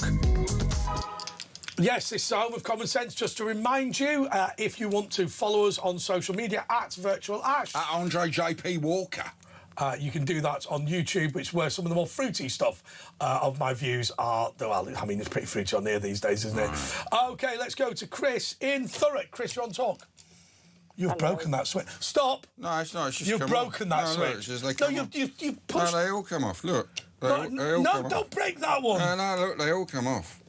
No! Look at that. I can't see you at the moment. I can only hear you. No, well, I'll describe it. I'm pulling, for all you people listening on the radio, I'm lifting the faders off. He's pulling things off. And putting them back on. He likes pulling things off, don't he? Stop pulling it off. Pulling off knobs. That's what Chris Thurrock. Hello. Now, you're saying nothing will change with Labour. Hey, I'll tell you something's changed in here. That air conditioning's turned on. Can you feel it? A bit, yeah. Still hot, though, isn't it? Anyway, you're saying nothing will change with Labour. That is the title of your speech. Away you go. Yeah. I don't think it's going to make any difference who comes next, Prime Minister-wise, as long as it's Labour, that is. It can be Andy Burnham, it can be anyone from Labour, and I don't think it will get any better. Do you not think that people will go, oh, yeah, Andy Burnham and all that sort of... Because he's got a little bit of personality? He won't be like being nasty, saying we will convict, and, you know, he won't be... He won't label people far right, will he? I don't think. Well, maybe some people will go, oh, yeah, we like him for a short time, maybe. That would be my... That's why I might call a quick general election, a lot of people saying.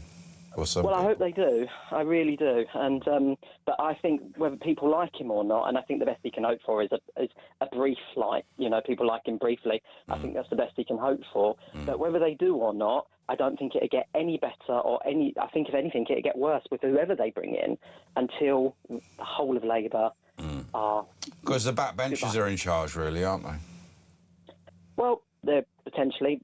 I suppose you might have a point there. That's what I mean. That's why they couldn't stop the welfare bill. They couldn't bring it down even by $5 billion. Well, everyone seems to, you know... There's a really, really good episode of The Thick of It where someone says at the end of the episode, you've got to remember everyone has something on everyone here. And And I watched that episode again recently, and I'm like, I wonder how true that is. It is, isn't it? They've got that safe, haven't they, where they keep all the documents. Yeah, they do. So if you become a Conservative whip, you get taken into the Conservative whip's room and you drink at the first meeting champagne out of a silver goblet that has your name engraved on it, and every single secret that you discover about any MP, you tell to the Chief Whip. He writes in a book and he puts it in a safe in the whip's room and keeps the key on him at all times. Like the mafia. Ridiculous. I wouldn't tell them anything. Well, I'm not going to comment on any of that. I just don't think we can hope for anything any better. I think if anything, it'll get worse with the new Prime Minister. Things can only get worse. Goodbye. Yeah, until we say goodbye to Labour completely. And you may remember me from a previous occasion where I had my own reasons for wanting that. So I know you haven't got time to talk to me about that now because it's 5-1. So I'll let you go, but I just don't... No. Let me just say one thing to you. On my YouTube channel, I made a video blaming Tony Blair for all of this. You can watch it if you go to the channel after the show. I personally believe that the Prime Minister has no power or very limited power over the government. Therefore, in reality, it doesn't matter whether they're Labour, Conservative, SNP, Liberal, Democrat, Reform, Restore, anything like that, until you fundamentally bring back powers from the quangos and executive agencies to Westminster. The civil service, the blob. Ain't going to do anything.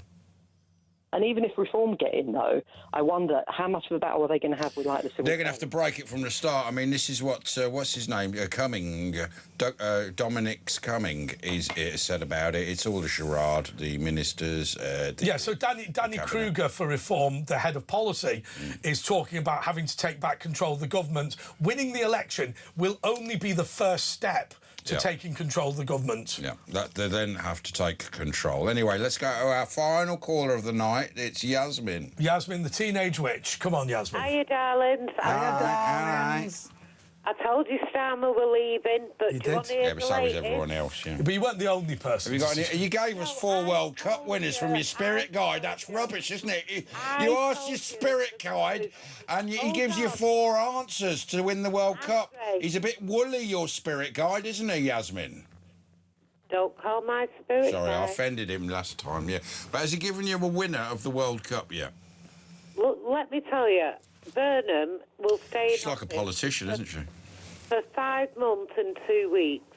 So he'll be gone after that. 5 months, 2 weeks, then he'll go. And then, well, so you're saying there's going to be a general election? I'm telling you, he's not going to be in office at 6 months. What's going to happen to him? I'm just telling you. So, yeah, all right, but a woolly again. OK, your next prediction. The other thing is, Ash, don't go up any ladders this week. The other thing is, there's something changing in your diet. I also feel... Stop it. Fully aware of that. Your next prediction. Sickening. What else? Sickening, sitting There's a celebration coming, Ash, on the 15th of July. Well, there's always a celebration if you're Jewish, isn't it? In the middle of July, yeah, you can celebrate. Always something. Next prediction. Always some excuse. There's some money around a property because I'm getting 28. Some money around a property. I also feel about you. Asher's going to clean his flat and it'll increase in value by 100 grand overnight. Your next prediction. Also, Ash, I've got for you, which is really significant, is that this celebration, and I've got 40 around it. So there's somebody around you in your family that's got a 40th, either wedding celebration or 40 years. So it doesn't really narrow it down. You're really hedging your bets, aren't you, there? So someone's either 40, has a 40-year-old friend, a 40-year-old child, 40th wedding anniversary. And it's going to be, 4 teams win the World Cup, yeah. Okay. I was 40 days and nights in the desert. Right, Andre, finance has been dealt with within the next 5 days. I also feel around you... Yeah. Talk of change their bloody accountancy system. Yeah, has been sorted. Has been sorted. Let me tell you what happened 3 days ago, 3 or 4 days ago. I basically won the lottery. All the back payments got sorted. All of them. Oh, I'm living the dream. I'm thinking of hiring women. I shouldn't have said that. Let me just tell you. Also with you, within the next 6 days, do not row with anybody. The other thing... Well, how's that going to work?